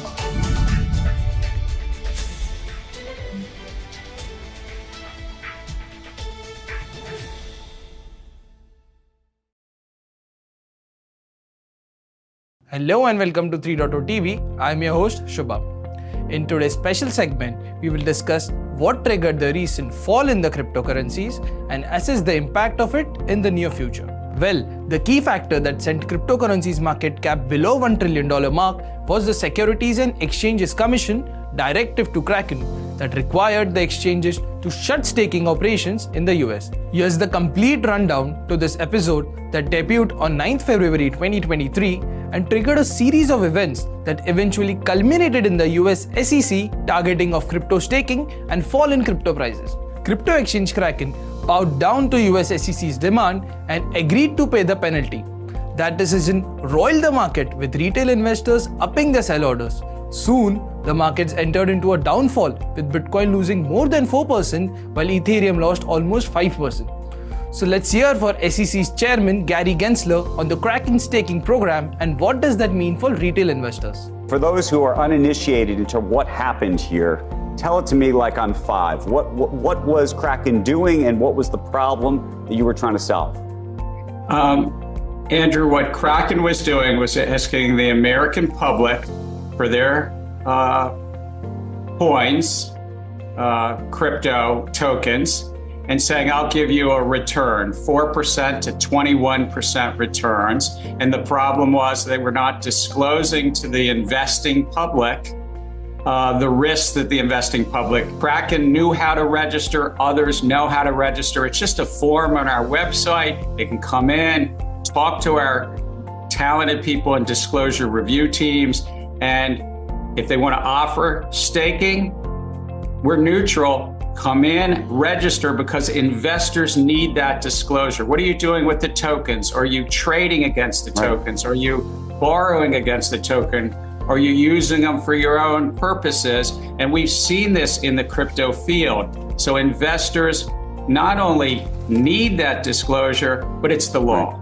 Coinbase CEO Brian Armstrong called the regulation of crypto staking a terrible path for retail traders. Meanwhile, the New York Department of Financial Services ordered crypto infrastructure firm Paxos to stop issuing the stablecoin Binance USD, a Binance spokesperson said. Interestingly, the crypto staking market size was about 23% of the total market value of digital assets at the end of 2022. Of this, the value of staked asset was $42 billion. Well, we know that financial markets have evolved on the principle of zero-sum game, where a loss for one is a gain for another. In this case, the governance tokens have raked in gains. Lido and Rocket, two of the largest pool staking services, soared as high as 11% according to data from CoinGecko. Meanwhile, the crypto markets took off in Feb on a strong footing led by strong US jobs data. But things quickly turned negative for bullish camp as Fed officials also hinted at the need to continue with aggressive interest rate hikes in order to bring inflation back down to the central bank's target rate. Well, that's it in today's special segment. If you want to learn more about what is crypto staking, then please click on the link given in the description below. Well, this is Shubham Joshi signing off. Keep watching 3.0 TV for more such interesting updates. Please like and share our videos, subscribe to our YouTube channel, and press the bell icon to get instant updates. Have a great day.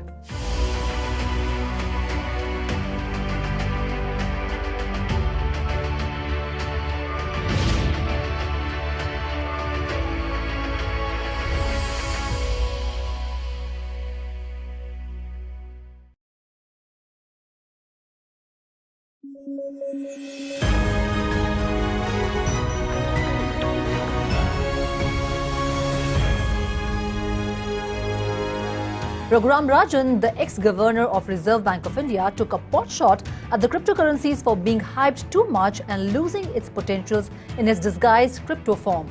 Rajan's remarks assume importance in the light of $1.4 trillion wiped off the crypto market last year and not a dent in the real economy right in financial markets, but there are concerns with regards to stablecoins holding US treasuries worth billions of dollars. These reserves held in US treasuries, if there was any kind of run or collapse on any of these stablecoins and there was a wave of redemptions and these stablecoin issuers had to sell a bunch of treasuries. In that case, the potential impact on the real economy in the bond markets and other financial markets, well, ideally, if you were regulating them properly, you would want them invested in really short-term treasuries, right? The obvious liquidity issues, bankruptcy, collapses, had a contagion within the industry and the collapse of FTX. Rajan believes that cryptos being a speculative asset disguise the scope of crypto and somehow all these fiat currencies are on the way out and the central banks can't be trusted. Governments are spending trillions and going to be worth nothing soon. The US government spent 5 to 6 trillion extra during the pandemic and the US dollar is still worth something while some cryptos have died. Rajan thinks the main issue really was of the wrong narrative and not about displacing fiat currencies. It is also about offering a much easier way of payment and for digital transactions, in a sense, a base for doing a lot more. Rajan believes these digital currencies with stable cryptos or any other digital currency are really on strong territory. CBDCs are certainly grabbing a lot of attention at World Economic Forum. Well, that's it for today's special episode on World Economic Forum. We will keep you updated on the latest development in the Web3 space. This is me, Ruchi Sharma, signing off. Thanks for watching.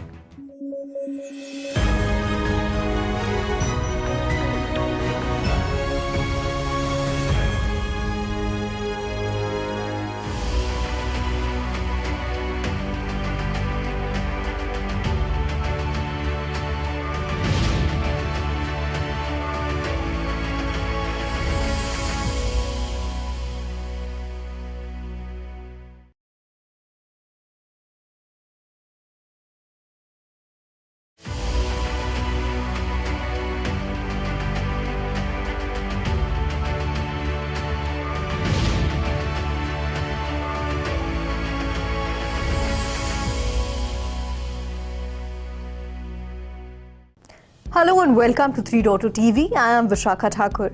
The metaverse is one of the most important emerging technologies right now, and AI can guide it to success. Google, Microsoft, and Meta, three of the most powerful tech companies, have agreed on an overarching vision. AI is the future, and it's time to move more effort and resources to machine learning programs.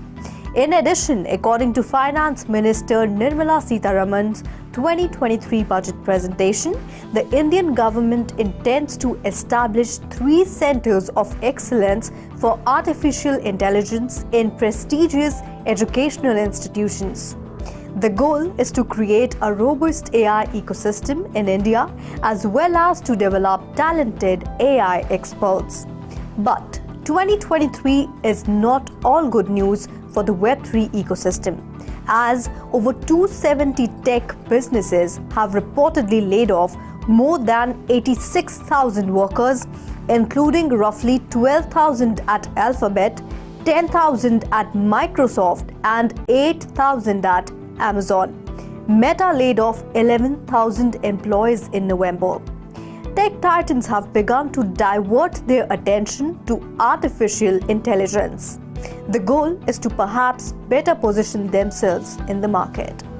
Sundar Pichai, CEO of Google and parent Alphabet, wrote in a January blog post that the company has a substantial opportunity in AI and is adjusting priorities to fully capture it, building on the company's early investments in AI. Satya Nadella, CEO of Microsoft, also shared thoughts about AI advancement in the company's layoffs announcement, writing that the technology is driving the next major wave of computing as Microsoft uses AI models to build a new computing platform. Mark Zuckerberg did the same in Meta's November announcement, sharing that the company would prioritize funding and resources toward high-priority growth areas like its AI discovery engine. Meta, Google, and Amazon all unveiled generative AI tools for film or animation last year. In addition, Microsoft recently announced an expanded cooperation with OpenAI, the inventor of text-based generative AI tools such as GPT-3 and ChatGPT. Microsoft is also working into introducing OpenAI's text tools into Office products like Word, Outlook, and PowerPoint. As companies push into the AI sphere, employment postings in the field have remained more resilient than in the overall tech world. So let's look at some data to back up our claim. According to ZipRecruiter statistics provided with TechBrew, IT job vacancies increased by slightly over 2% in January compared to February 2020. In comparison, AI job postings increased by 6.3%. So, with all this happening in the tech world, let's take a look at how AI is making way for the metaverse in order to make it reach its potential. AI uses facial recognition software and other technologies to make accurate and realistic avatars for users by processing users' mannerism, facial expressions, and non-verbal cues to create a more accurate user experience. In addition to making realistic avatars for metaverse users, AI helps generate realistic digital humans, often referred to as non-player characters in video games. NPCs interact with users in the metaverse as if they were real people. AI makes way for the metaverse to be better able to process language, with AI technology recognizing the natural language and converting it into a machine language format before processing results back into the natural language. Users all over the globe can interact with metaverse. Not only this, there are several ways that AI can help to deliver the business applications of metaverse. AI-powered operations is a branch of AI that employs machine learning to assist businesses in managing their IT infrastructure, and it can be used to anticipate and prevent outages, detect problems in real time, and optimize resources. Well, AI-powered chatbots are gaining popularity among businesses. In the metaverse, AI bots can be used for a variety of tasks such as customer service, marketing, and sales. It can assist users in the metaverse by providing instructions, product and service information, answering customer questions, taking orders, and even performing transactions on their behalf. So, Metaverse AI will be a distant evolution of Web3. In its most complete form, it will be a series of decentralized, interconnected virtual worlds with a fully functioning economy where people can do just about anything they can do in the physical world. That's all in the story. This is me, Vishakha Thakur, signing off. For more such updates, keep watching 3.0 TV. Do like, share, and subscribe to our channel.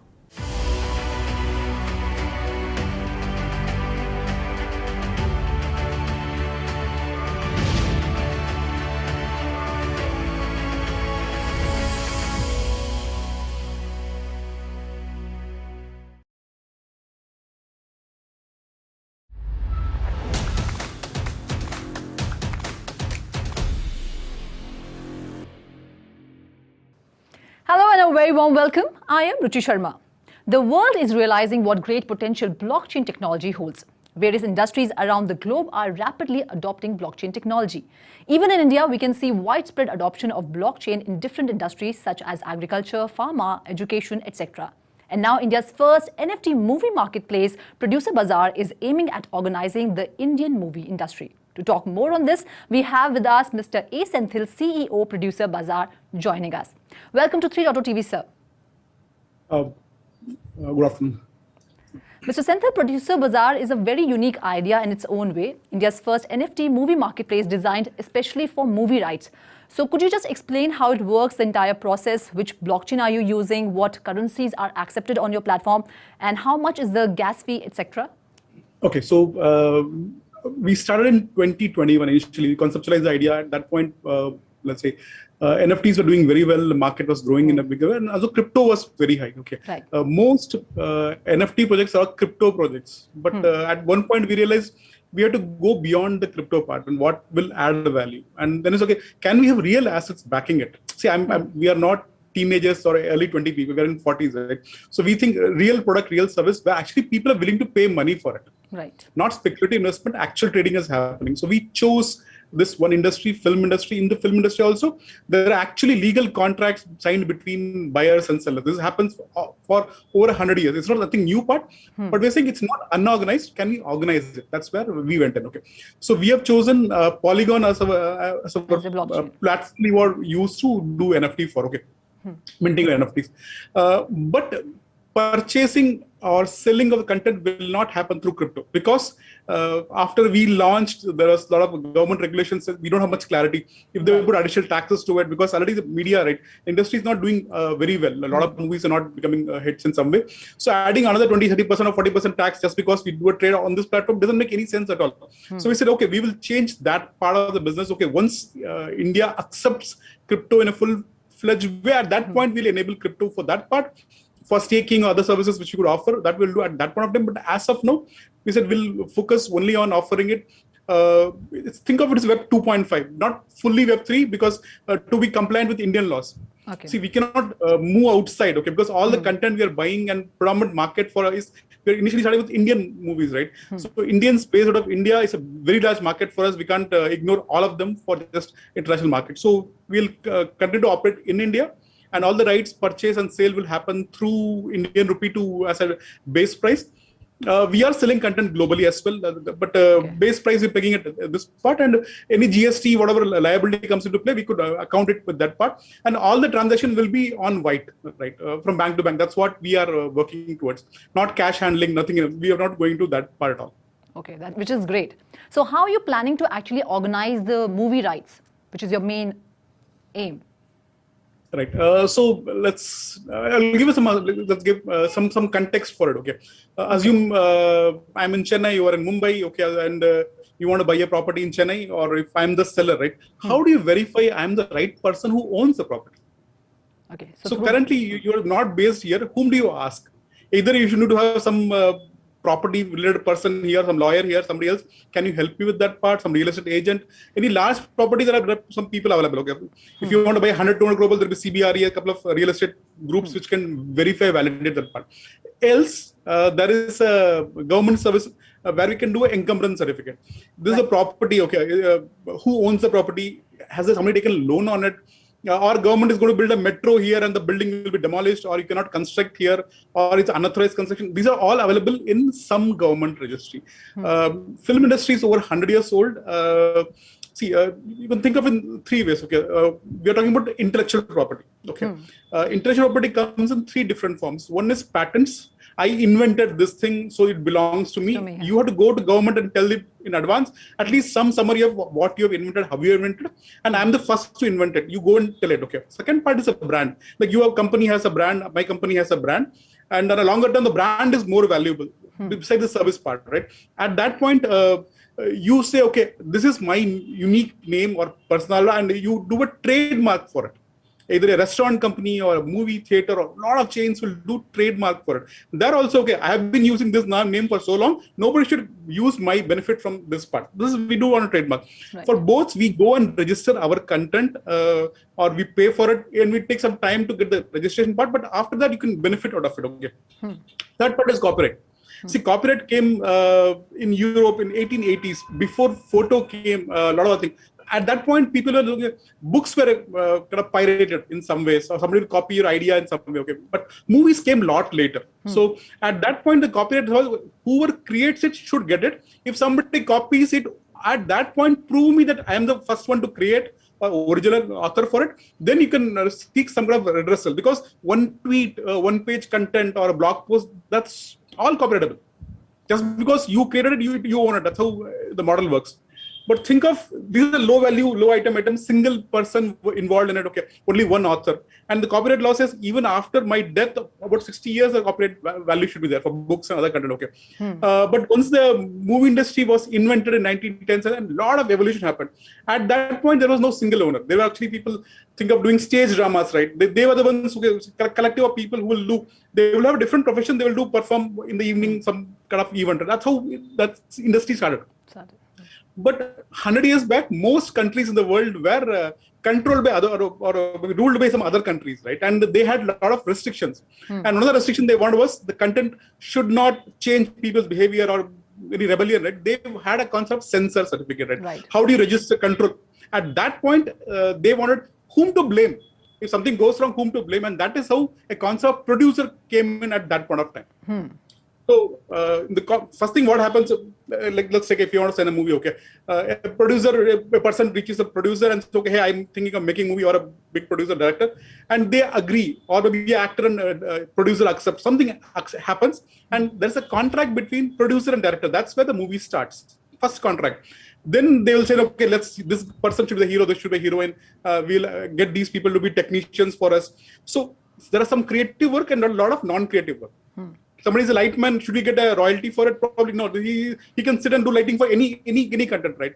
So some are creative, like music is creative, writing is creative, screenplay, acting, these are all creative part. So everybody is writing a contract says, my rights belong to the producer, I am getting paid for it. If you don't pay for it, it doesn't work, okay? Sometimes people do for free, but that's more of a guest appearance. But everything is rights given to the producer. Right. That's a concept producer comes into play, okay? A movie can be made for few lakhs with all the digital equipment today, or hundreds of crores, or maybe millions, even $1 billion when you can make a movie. Okay, that's a whole range. Okay, ignore all the big ones. But even that, at least in India, we do not copyright all the content. Songs are not copyrighted, stories are not, but we have some repercussion for that. Okay, let's say only in India we'll hear that somebody stole my idea, stole my story, and remade a movie, unauthorized biography, inspired by my life. They have made a movie, and we have litigation there. And you will see, okay, disclaimer: this is not based on some real life. So we don't see this in Hollywood movies at all. They have regularized this part of it, and it's pretty legal in that aspect. Okay, so we have to bring something like, okay, can we get everybody to play by the rules, not some people. So that is where the thing started. Okay, so once a movie is finished, then the one revenue comes from the producer. Okay, producer keeps spending money from the movie announcement to the release, and after post-release, the marketing part, he keeps spending money. Only time he's going to make some money out of it when actually a trade happens. I sell my content, okay. But if you see the legal document, it will never say sales, okay. It will say licensing. Copyright law allows for 60 years of licensing, but there are a lot of current contracts that they may say, okay, I want to have perpetual license, 99-year license. It's not even valid. So we went through hundreds of contracts like that and realized, okay, something is missing. Can we improve it in some way? What benefits we can bring in? That's what where the idea for licensing movies in some way and how we can do. Okay, there is a lot of unlocking potential is possible. Maybe 100 years back, the only way to make money was release a movie only in theater. And you make money out of it. That's how the state model, which worked for a very long time. And then for promotions, and then came radio, and your songs can play there. They were not getting paid initially for that. But then came people that are owning their own, let's say, vinyl, right? And later cassettes came. So there can be some sales and they can get a commission. So they charge some money for it. And that's where the initial hits came in. Maybe 80s, we had a lot of cassettes. Tamil Ilayaraja's hit for cassettes because stereo sound, you can play it yourself. Or Jatin Lalit or other musicians, other singers, people became popular with this part. Okay. Radio still had a big demand. They were playing older one, but people want to listen to newest content on a continuous basis. They will do it. Or so that is how that started. Later in 90s, we saw let's say CD, right? Better stereo quality, always consistent part, and A.R. Rahman something else. And there we have superstars in music. Who sold albums, right? Made in India, right? That's I remember the songs when I was growing up. This song was amazingly hit, right? Or Baba Sahgal, right? So this content was available on CD, or you can get a cassette version of it, and then you keep playing it. And money was being made here. So licensing came at different point of time. And if you remember, in 80s in India, properly, Doordarshan became popular in some way. We had more telecast, and movies were being done. So movie made only on theatrical. Then some audio, and once Doordarshan rights came. There was no TV rights for only Doordarshan because there was no other channels. Only late 90s or early 90s where we had news channels of maybe during Iraq war, right? We had news channels, right? Z News came in, multiple came, and then came entertainment channels. Sony, we had Star, and in South, the Sun was there, Enadu, all this came, and they needed content. They needed good movies, right? That's what they were going to pay for it. Okay, so from Doordarshan they became television rights, and there's an Indian audience sitting abroad also. They were also looking for content. So Indian movies released only in India. Gradually, the films in boxes and everything were sent abroad as well, only in film festivals. Now actual shows are happening in 90s onwards, and it expanded even further. Okay, then TV came, other version. Then we have OTT platforms or internet came in. Okay, so our mobile phones came. So let's say ringtones, right? So new systems are coming in. So earlier revenue was predominantly only on theatrical. Still 70%, 80% of small movies will be only theatrical. But globally, if you say Marvel, they make of the 2-3 billion they announce for a movie, maybe only 40-50% comes from the movie itself. Merchandise and other things is what they make more money on. That's a whole franchise. They made a full-fledged industry. Currently, this is not at that level now. It's pretty unorganized, and we are trying to organize it. Okay. So, Indian film industry is tackling this problem of copyright violations for a long time. How will your platform help mitigate the financial risk involved due to, copyright violations? Two part. Okay, so one is what if somebody is using a torrent or download? Okay, that's a different problem. And the other part is what if somebody makes your movie in some other language? These are two parts. Okay, in India we have legal precedences of how something can happen. Big movies, they generally go to court and say, okay, all the internet sites should be blocked. They'll give a list of sites and they do it for a couple of days, and that's where most movies make most revenue in first couple of days. Because it's all digital theaters, we can have, we don't necessarily no concept of physical film prints. We can have thousands of shows, thousands of theater can book together and done it. Okay, so piracy does happen, but are the people who are doing piracy are the right target for you? Will they watch the movie on theater and pay that price for doing it? Maybe not all are ready for it. Let's accept for that and let's move from there. Okay.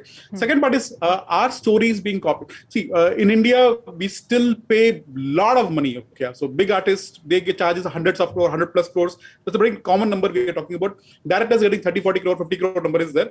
But our story is giving that much weight. We don't have superstar story actors. I think Salim Javed were there in 70s. Okay, we had Sholay, everything. They did not get paid at that level compared to a hero, because heroes was what was selling the content for now. But the industry is transforming, is what we believe. Every part which is valuable, right, can be identified. The lyrics important, songs are important, titles are important. These all can be copyrighted in some way and licensed in some way. So there should be more equity in how people get paid and how movies are made. What if we can lower the cost of production and recovery is quicker? That's what we should be focusing on. Not every movie directly can go to theater and become houseful. A Great Indian Kitchen, right? Malayalam movie, short budget movie, was not bought by any OTT platform. It was released by a tiny OTT platform in Kerala. That became a very good success, and then everybody bought it.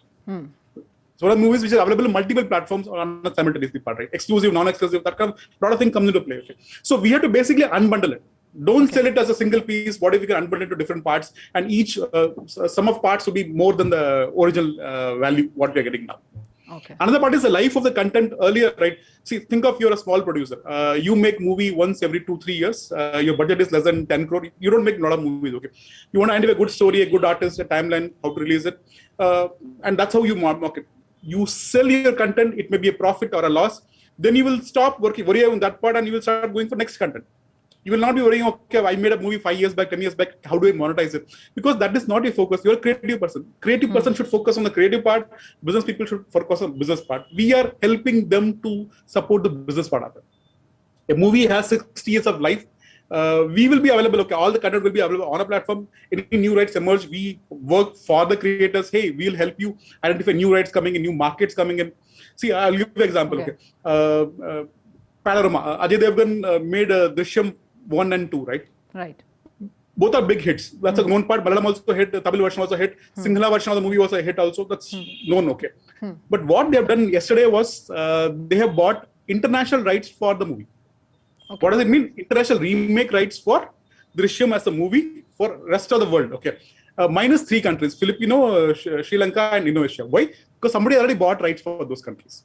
Okay. So they can approach a Hollywood studio, can this Drishyam be made into a Hollywood movie or a South American movie or a African movie, right? So that story is possible. A good story, either can we dub and release it, that could be a model which works. Like we have seen content like Money Heist being dubbed in the Indian language, certainly it's such a popular part. But you have to be very conscious of that part. Okay, they chose city names as name, right? Tokyo, we love Berlin, or we know love the names, right? That's how the story works. So we need to work on that kind of plan. So what kind of content? Not every content will work every part.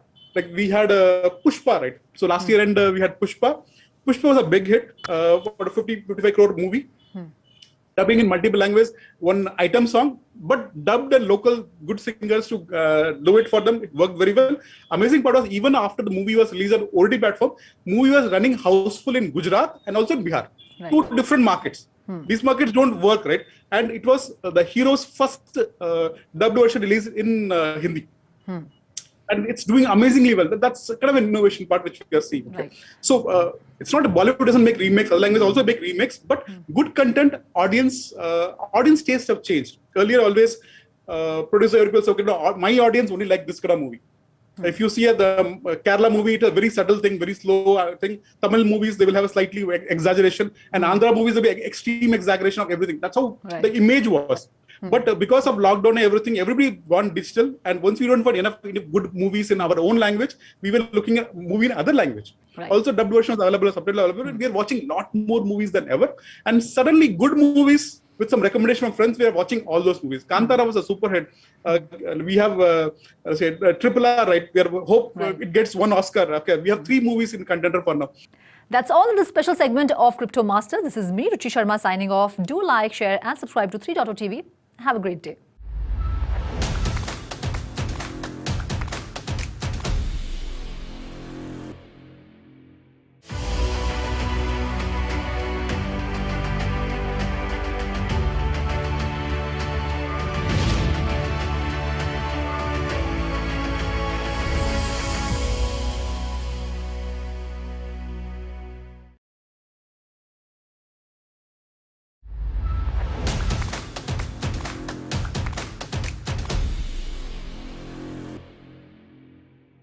Hello and welcome to 3.0 TV. I am Vishakha Thakur.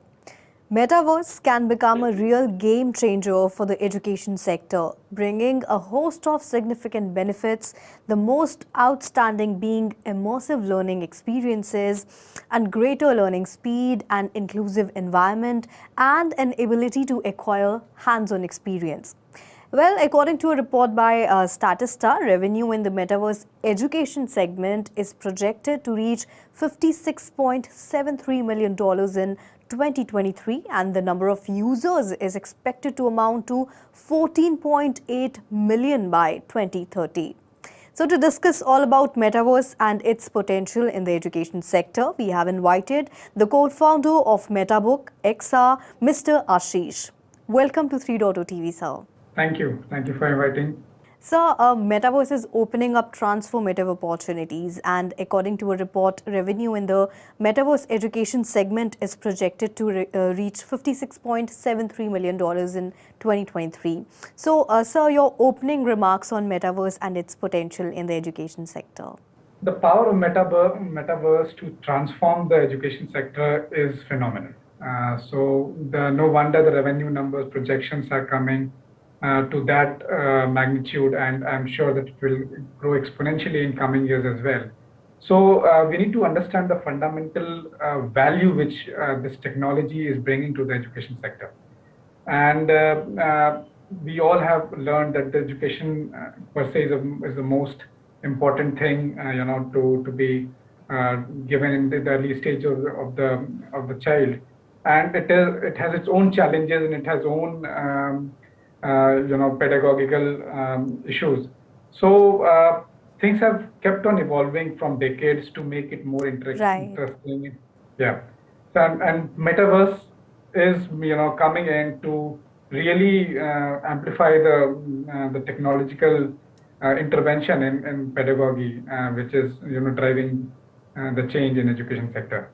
So, various education Metaverse startups are all set to offer immersive learning experiences. As you mentioned that it is going to bring a change in the education sector. So, what do you think that, Metaverse, like how is it going to shape the future of education?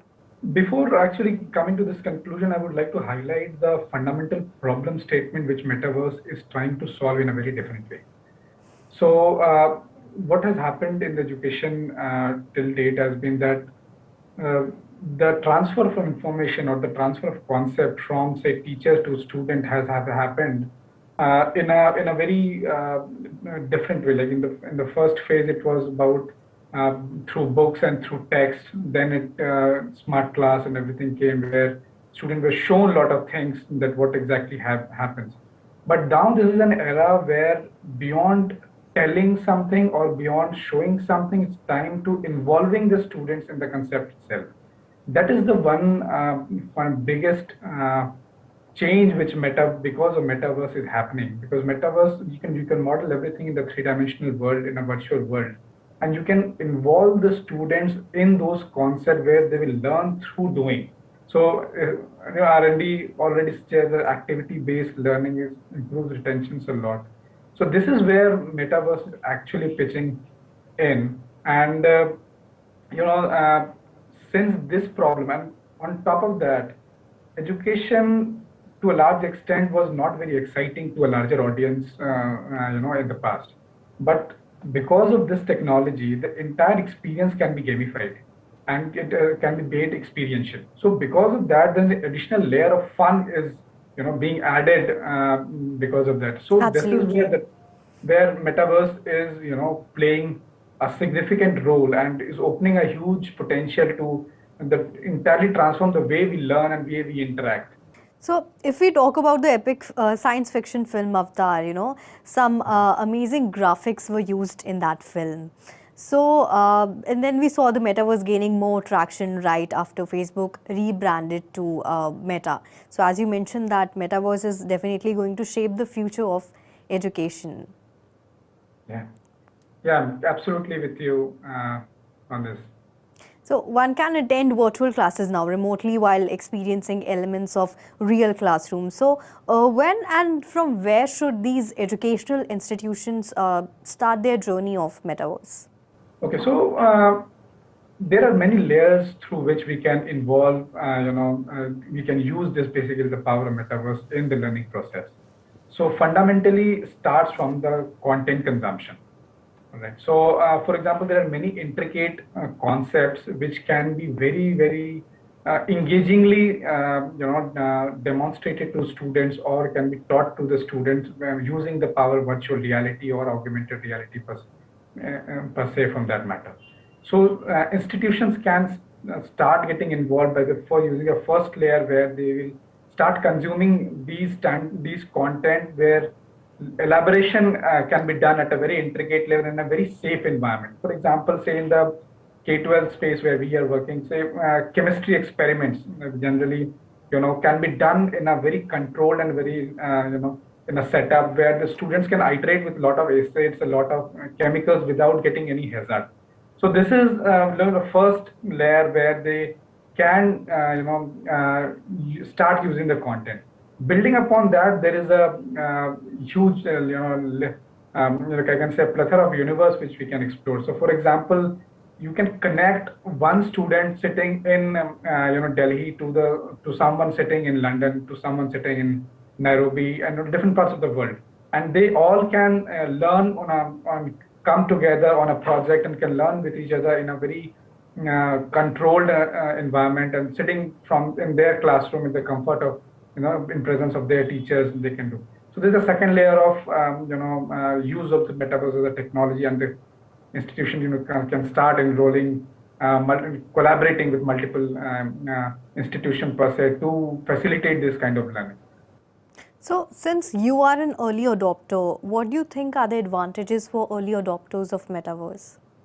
So, first, advantages there are multiple when it comes to company, and then when it comes to say the students. So for a company, we are early adopters.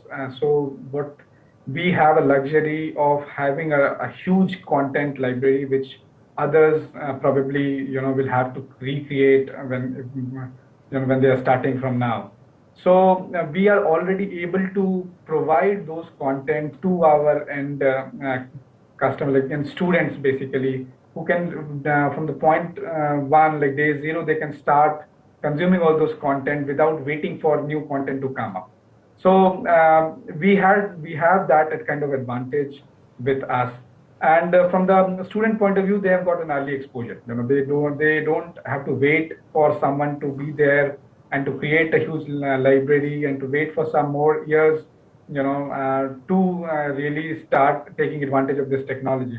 So they are able to use it from now onwards, and then yet they're trying to build upon those concepts and build upon those technology and trying to give their own ideas, their own frameworks, on top of that as well. So, extended reality technologies are fundamentally altering the medical education, like surgical training or medical test visualization. So, according to you, how metaverse can play a vital role in medical education and training using AR or VR and MR technology? Oh, it has a huge potential in medical field. So I'm connected with some people who are really doing a phenomenal job using VR based training in medical. So after discussing with them, what I realized that there are some group of patients who has to go through a kind of a surgery which can be shown to them in virtual reality. So they get to know all the procedures, all the steps through which their body or their, they have to go through. This helps them a lot in decision making about taking a surgery or taking one diagnosis over other. So this customer education is getting facilitated because of this technology a lot. On the other side, it is helping doctors and surgeons a lot to practice on a lot of surgical steps, which on the otherwise they have to do it on a human body, or basically, which is very difficult to do. So they are able to do it in a very controlled and very iterative way, which is adding a huge value to them. Beyond that, also, I'm just adding on top of the layer that there are huge meditation apps are coming up who are providing a lot of lot of meditation-based content, which is providing a lot of peace to the and calmness to the mind, which is again of a medical value to the end customer. So I am very bullish on that as well. So you claim that MetaBook has given a new dimension to concept of VR in education. Can you share some details on user base or the investments and tie-ups? So as a company, we are catering to K-12 space at this point of time. So we offer virtual reality-based educational content in maths, science, and social science. We have already built a huge library, more than 500 chapters across the grade has already been mapped and created and delivered. We have been already operational in some of the most prominent schools like St. Xavier's, DPS, Crimson's of the world. And after COVID, we reach out to schools and establish VR labs in the school premises at this point of time.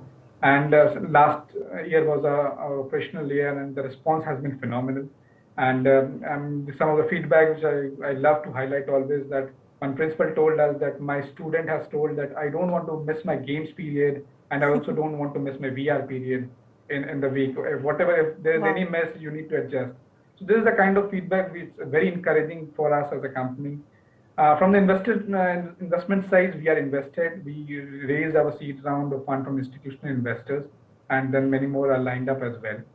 So we are, as a team, we are growing, and we are committed to bring, the joy of learning, what we have used as a tagline for our company as well.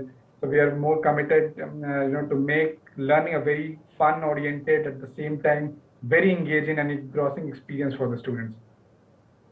So it's a great future roadmap of your company, sir. And all the best for your future endeavors. So thank you so much, sir, for being on 3.0 TV and sharing your views and knowledge with our viewers. It was really great having you on the show. Thank you. So this was Mr. Ashish, co-founder of MetaBook XR. He shared insights on the future of Metaverse in the education sector. Keep watching 3.0 TV for more such interviews. Do not forget to like, share and subscribe to our channel. And for instant updates, do press the bell icon. This is me, Vishakha Thakur, signing off.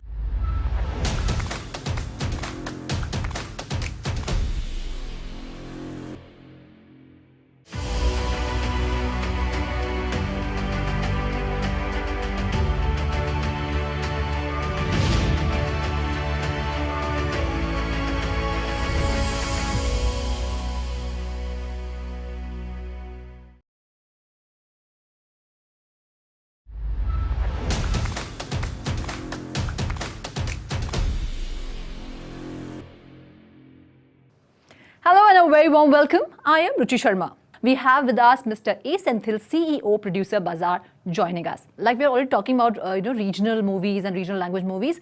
So Producer Bazaar is also aiming at, expanding the audience for regional movies and Indian movies to non-Indian origins across the globe. So how are you actually going to achieve that? Let's talk about how Indians are consuming content. Okay, so I have 2 teenage daughters. And I have been to theaters for watching BTS shows. So BTS is a Korean K-pop band, right? And they have a huge following. I didn't realize. I thought my girls were listening to some songs and they understood like it. Maybe not a popular phenomenon. But once they were running these pop shows, right? They were releasing as a theater event and houseful shows going on in Chennai, right? 8,000, 10,000 deep fans for a Korean content in Korean song. But well picturized, maybe perfect body, I don't know, something they like about it, okay? And that's how that market was expanded. So Korea realized it's a small country, they have to do something spectacular to do it. So their content is amazing. But similarly, okay, so think of it, what if a Drishyam is made in Korean? Or some other movies made in Korean? That's a possibility, okay? So we had a couple of Hindi movies also, they're doing amazingly well in dubbed versions, right? So that is a scope which comes into play. So first part, can we consider outside India also as a market? Not every content will work across everywhere. So we have to have some demographics, what age group do they like dance. Indonesia, right? They have some India connection in some way in past, and they love Indian sarees, jewels, right? Like they don't want a pure Western content. Indian content is better for them. Will they have songs and dances? So there are pockets of world which likes some part of India which we didn't realized. Right. Okay. Africa still has a huge market where people are buying DVDs because they don't have OT platforms having Indian content. That's all pirate content. They're not making money out of that part. But if we offer it at a right price, don't price a global price. Okay, like can we subsidize? It's a digital content anyway. We don't make many money out of India. Can we make some money for a different market? Can Egypt be like some of the Bollywood movies? Can Ghana can be done with some Oriya movies? So we have to look at markets and say who can penetrate which content. We have to do some sampling, to do some experiments. We have already sold content in Africa. Okay, Wow. so Indian movies, yeah. And initially we're giving an English version of it. Then we are also saying, okay, can you dub it locally? And can we partner in some way? Can we expand? So idea is to expand the market. It's a very nascent market to begin with. South America, we see Southeast Asia, anywhere developing country, aspirations are similar. If you can identify people, what aspiration they have, what challenge they face, and can the story work on it? I'll give an example. Okay, Jagame Tandiram was a movie which was released, Dhanush movie, came over in 2020. It was dubbed in 18 languages. One of the first movie to dubbed in so many languages, Indian hero, right? The story was the average part, but what people liked, or the core way they dubbed Netflix was it's an experiment they did. So it talked about, okay, let's say human trafficking, right? Illegal immigration. So that is what the story's core was, right? Will it the story like by more people across the world? In Southeast Asia that happens, in Mexico or South America it happens. A lot of people, legal people, go to Europe in some way. So that will gel with them. So if the story works for them, that can be content. We identify which content. I'm not saying in India we make more 2,000 movies per year. Not every movie can be dubbed in every language possibly. Though we'll love to try it, but if we can identify a good movie, can we take it global? That was what we are working towards. Right.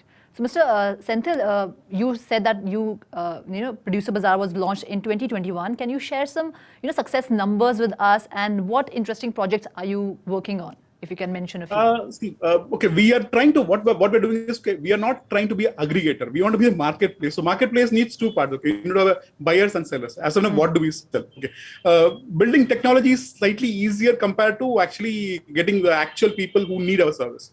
So what we did was we did some offline sales and other thing to do it.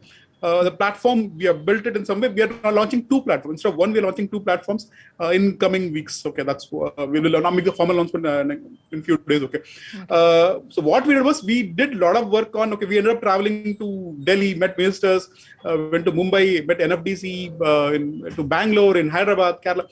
So we're getting a lot of awareness. First, awareness is less for people whom we are targeting. We're not targeting movies who make big heroes, big producer who make 20 crore, 100 crore movies. They don't need us because they already have people who can sell and buy. They have network, they have connections. We're talking about smaller producers. If somebody is making a 1 crore to 10 crore, that's a range which we could cater to. We can. So we work with. So we have my co-founder and me. We have met over 850 producers in last one and a half years. That's a timeline which we have done. Okay, so we enabled a lot of producers. Okay, and we signed a lot of contract with them. Older movies, new movies. How we can work with them? A lot of legal part. A lot of other challenges we have solved in last 1.5 years. And we are ready to launch an actual platform, and actual sales on the platform will happen in coming weeks. Okay. So have you crowdfunded any film till now, or any project that you are helping in this regard? Okay, so let's talk about how much time does it take to make a movie? Okay, from a concept to a release, right? In Malayalam in 1970s, it used to take 3 months. There are some exceptions happening in Tamil or Hindi also, where they release a very short duration, something was made and released, but it's a rarity. Normally, it takes between 12 to 18 to 24 months for a movie from concept to pre-production, production, post-production, release. So even if movie is finished, okay, you don't get theaters. I want 100 theaters, I want 500 theaters. I will not get the theaters because theater is controlled by some people. Okay, so that's all. So when can you release? You can do a puja, you can choose a hero, everything you can choose, but release date is not under your control at all. It's beyond your control. So we have to manage. Okay, so what we are doing currently is, okay, a movie which is either under production, pre-production, or post-production stage, we can start talking on it. If your content is finished, can we help you release it and start licensing at that point of time? That's less risk for my buyers. As a platform, I take less risk. Okay, think of it. Okay, I take money from a lot of people. First thing, if I take a lot of money from people, I have to be SEBI registered. So once SEBI comes into play, they will have a lot more criteria, what content, everything. That's one part of it. Second part, what if hero walks out, heroine walks out, something happens and the movie is struck, right? Who is responsible for owning it? Currently, there are platforms who are trying it, but what we're saying is until we get funded, let's focus on the current platform. This is an add-on which we could do. We are offering some other services for it. Finished movies also, we're kind of helping in discounting, getting some funding for helping close the movie and release it. We are doing that part, but informal way, not in the part of our core platform. Because we network can help in that way. That's what we're doing. But crowdfunding, it's taking a longer bet. So 24-month bet, and the movie will hit. What is the guarantee for it? See, if there's a cost and people are donating money to it, okay, or if people are buying, okay, I'm buying this many tickets, okay, I want to watch this hero and this heroine movie, I'm going to fund, I'm going to buy tickets, that's fine. There's no risk for me, I can give a show. But I'm investing this many lakhs or crores and I want to have this much guaranteed return. I cannot assure you any of that. At least in current scenario, current laws do not permit to me offer at that point of time. And the current market system is not ready for it. Let's safeguard the copyrights and licensing where structured revenue can come. We can come at that point of time. Right. So, but we believe on a longer term, it makes sense to kind of ownership, right? Instead of hero charging half the, after paying the all top above the line stars, right, and directors and known people, with the remaining money is what we are making the movie and marketing it. What if it goes other ways, right? See, let's talk about, let's say, female-oriented movies, right? We don't get a lot of good movies to that part. We have top heroines and actresses who have done amazingly well earlier. Now they have to play an aunt or a villain or something else is what they can't do. Okay, this happens in every industry. Okay, the reason is because individually the content will not sell on a theater at this price point. Okay. So what if they can say, hey, I'm willing to take equity, I'll take some percentage of the content in some way. And see, for making a movie, you don't need all the money upfront. Only for, okay, think of, okay, you're renting some place, your equipment rental, that's where you need cost. Hero, they need some to sustain, but not all the money upfront is required, only release and everything. So what if this can be done and probably rights can be written off in some contracts? So we have done some work, we have done build a platform for it, but we cannot release it now. We'll do it at a slightly later stage, but we have the tech for doing it at some point. But the idea is, you may not say, what is the movie that's not a hit? You sell the movie, you make a loss, and you kind of only producer takes the loss. Benefits are not shared with other artists. Okay. Also, credits are not given. Okay. So we are building something on for metadata. How do you do it? So what if multiple people own it? Either the fans or the artists and people who are part of it, they own the equity of the movie in some way, and the copyright is what is being licensed. Okay. Hey, this content goes for next 60 years. Even later also you're going to get some money. I will give one example. Okay, today is, I think it's the 20th anniversary for Titanic movie, right? So 97 the movie came and 20th anniversary special edition is going to come. I will give only one example. Okay, in the movie before the ship sinks, there's a small kid talking to his mother. That's one dialogue for the kid. A mother doesn't have a dialogue, so mother is extra, but the kid spoke a dialogue. It's considered artist in US terminology. The kid who was 5-year-old at then and now about 30 plus years, right? He's still getting paid a royalty. Okay. So there's a Blu-ray 3D version or IMAX release which will happen now. Money will be made. And next 3 months, 6 months timeline, he's going to get a commission for a movie he acted 25 years back. He's not in the industry at all. Here, we forget, okay, big heroes, they'll have a couple of big hits and then people forget about them, right? There is no revenue for them. So think of movies which are made in 60s and 70s. They are still in copyright and they don't get anything at all. If producers sell all the rights upfront, they don't make any money. So we believe, see, in India, we do not encourage people to go into arts or movies because it's not a safe industry. Right. What if heroine doesn't hit? Okay, they have to marry and do. Okay, what if they don't consider the career? What if every hero or heroine, they will have a couple of big hits. There will be some flops as well. Right. But even there, the movie is still available on some platform, generating some revenue for somebody, right? What if everybody gets a slice of it? But for that, we have to, core will be, can we safeguard the copyrights? Then can we give them attribution in some way?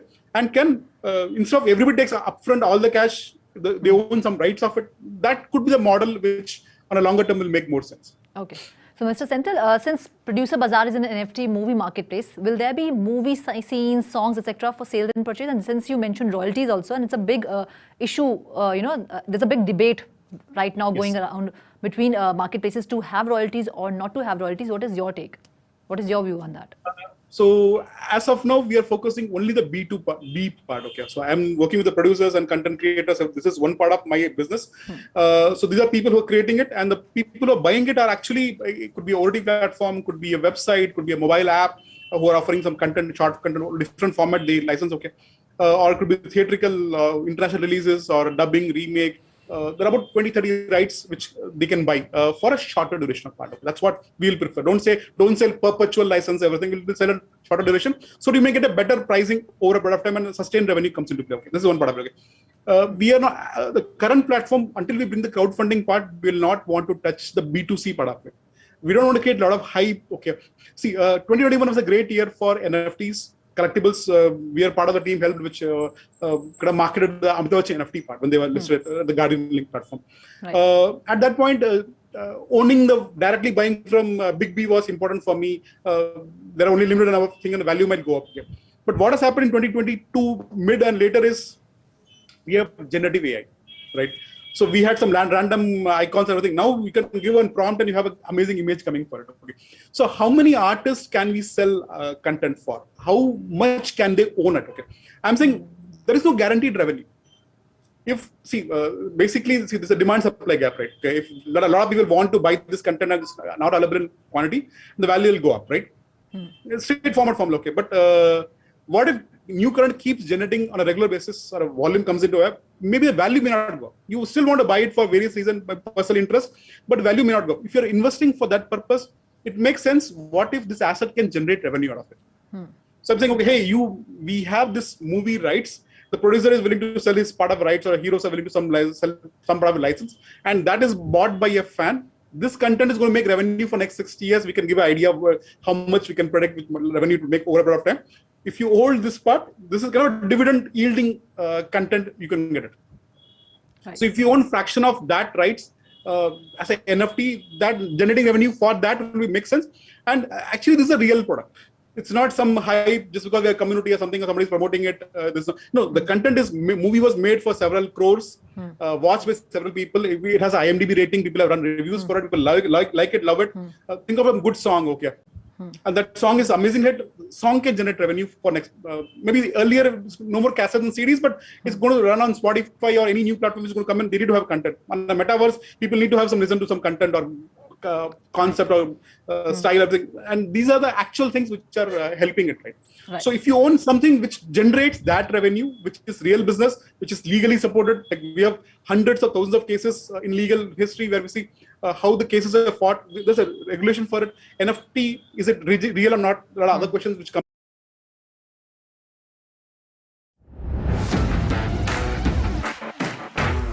Spotify, the world's largest music streaming service, has dipped its toes into the world of non-fungible tokens by testing a new service called Token Enable Playlist. Interesting. The newly launched service, which is still in testing, allows NFT holders to connect their wallet to the streaming service and listen to the curated music. For the first time being, the service is only available to token holders from the Moonbirds, Fluff, Overlord, and the Kingship communities. Spotify's new service will be tested for 3 months, during which Time Playlist will be actively updated. Furthermore, the Token Enable playlists are only accessible to community members with a unique link. So, the content creator and Web3 gaming and media influencers who use the Twitter handle shared on the social media platform more details about Spotify's new service, including its exclusive availability to Android users in the US, UK, Australia, Germany, and New Zealand. They also mentioned that Kareeb's NFT project holders can link their Web3 wallet on Spotify to gain access to NFT communities' Invasion playlist. In addition to Overlord, Kingship Universal Music Group's NFT informed its more than 32,000 followers that it had created a token-gated playlist featuring Led Zeppelin, Missy Elliott, Snoop Dogg, and The Queen. According to a series of tweets by Kingship, a metaverse band signed to Universal Music Group, the streaming company is piloting playlists that could be unlocked through NFTs in certain geographies. Under the pilot, Kingship has released a special playlist that could be accessed only by the Kingship Keycard NFT holders. Spotify routinely conducts a number of tests in an effort to improve its users' experience.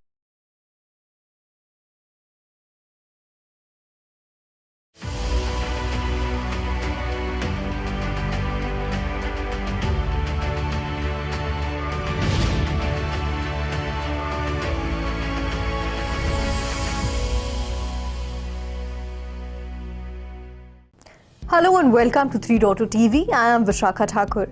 The metaverse is one of the most important emerging technologies right now, and AI can guide it to success. Google, Microsoft, and Meta, three of the most powerful tech companies, have agreed on an overarching vision. AI is the future, and it's time to move more effort and resources to machine learning programs. In addition, according to Finance Minister Nirmala Sitharaman's 2023 budget presentation, the Indian government intends to establish 3 centers of excellence for artificial intelligence in prestigious educational institutions. The goal is to create a robust AI ecosystem in India, as well as to develop talented AI experts. But 2023 is not all good news for the Web3 ecosystem, as over 270 tech businesses have reportedly laid off more than 86,000 workers, including roughly 12,000 at Alphabet, 10,000 at Microsoft, and 8,000 at Amazon. Meta laid off 11,000 employees in November. Tech titans have begun to divert their attention to artificial intelligence. The goal is to perhaps better position themselves in the market. Sundar Pichai, CEO of Google and parent Alphabet, wrote in a January blog post that the company has a substantial opportunity in AI and is adjusting priorities to fully capture it, building on the company's early investments in AI. Satya Nadella, CEO of Microsoft, also shared thoughts about AI advancement in the company's layoffs announcement, writing that the technology is driving the next major wave of computing as Microsoft uses AI models to build a new computing platform. Mark Zuckerberg did the same in Meta's November announcement, sharing that the company would prioritize funding and resources toward high-priority growth areas like its AI discovery engine. Meta, Google, and Amazon all unveiled generative AI tools for film or animation last year. In addition, Microsoft recently announced an expanded cooperation with OpenAI, the inventor of text-based generative AI tools such as GPT-3 and ChatGPT. Microsoft is also Crypto. It's a blessing in disguise for a country whose economic prosperity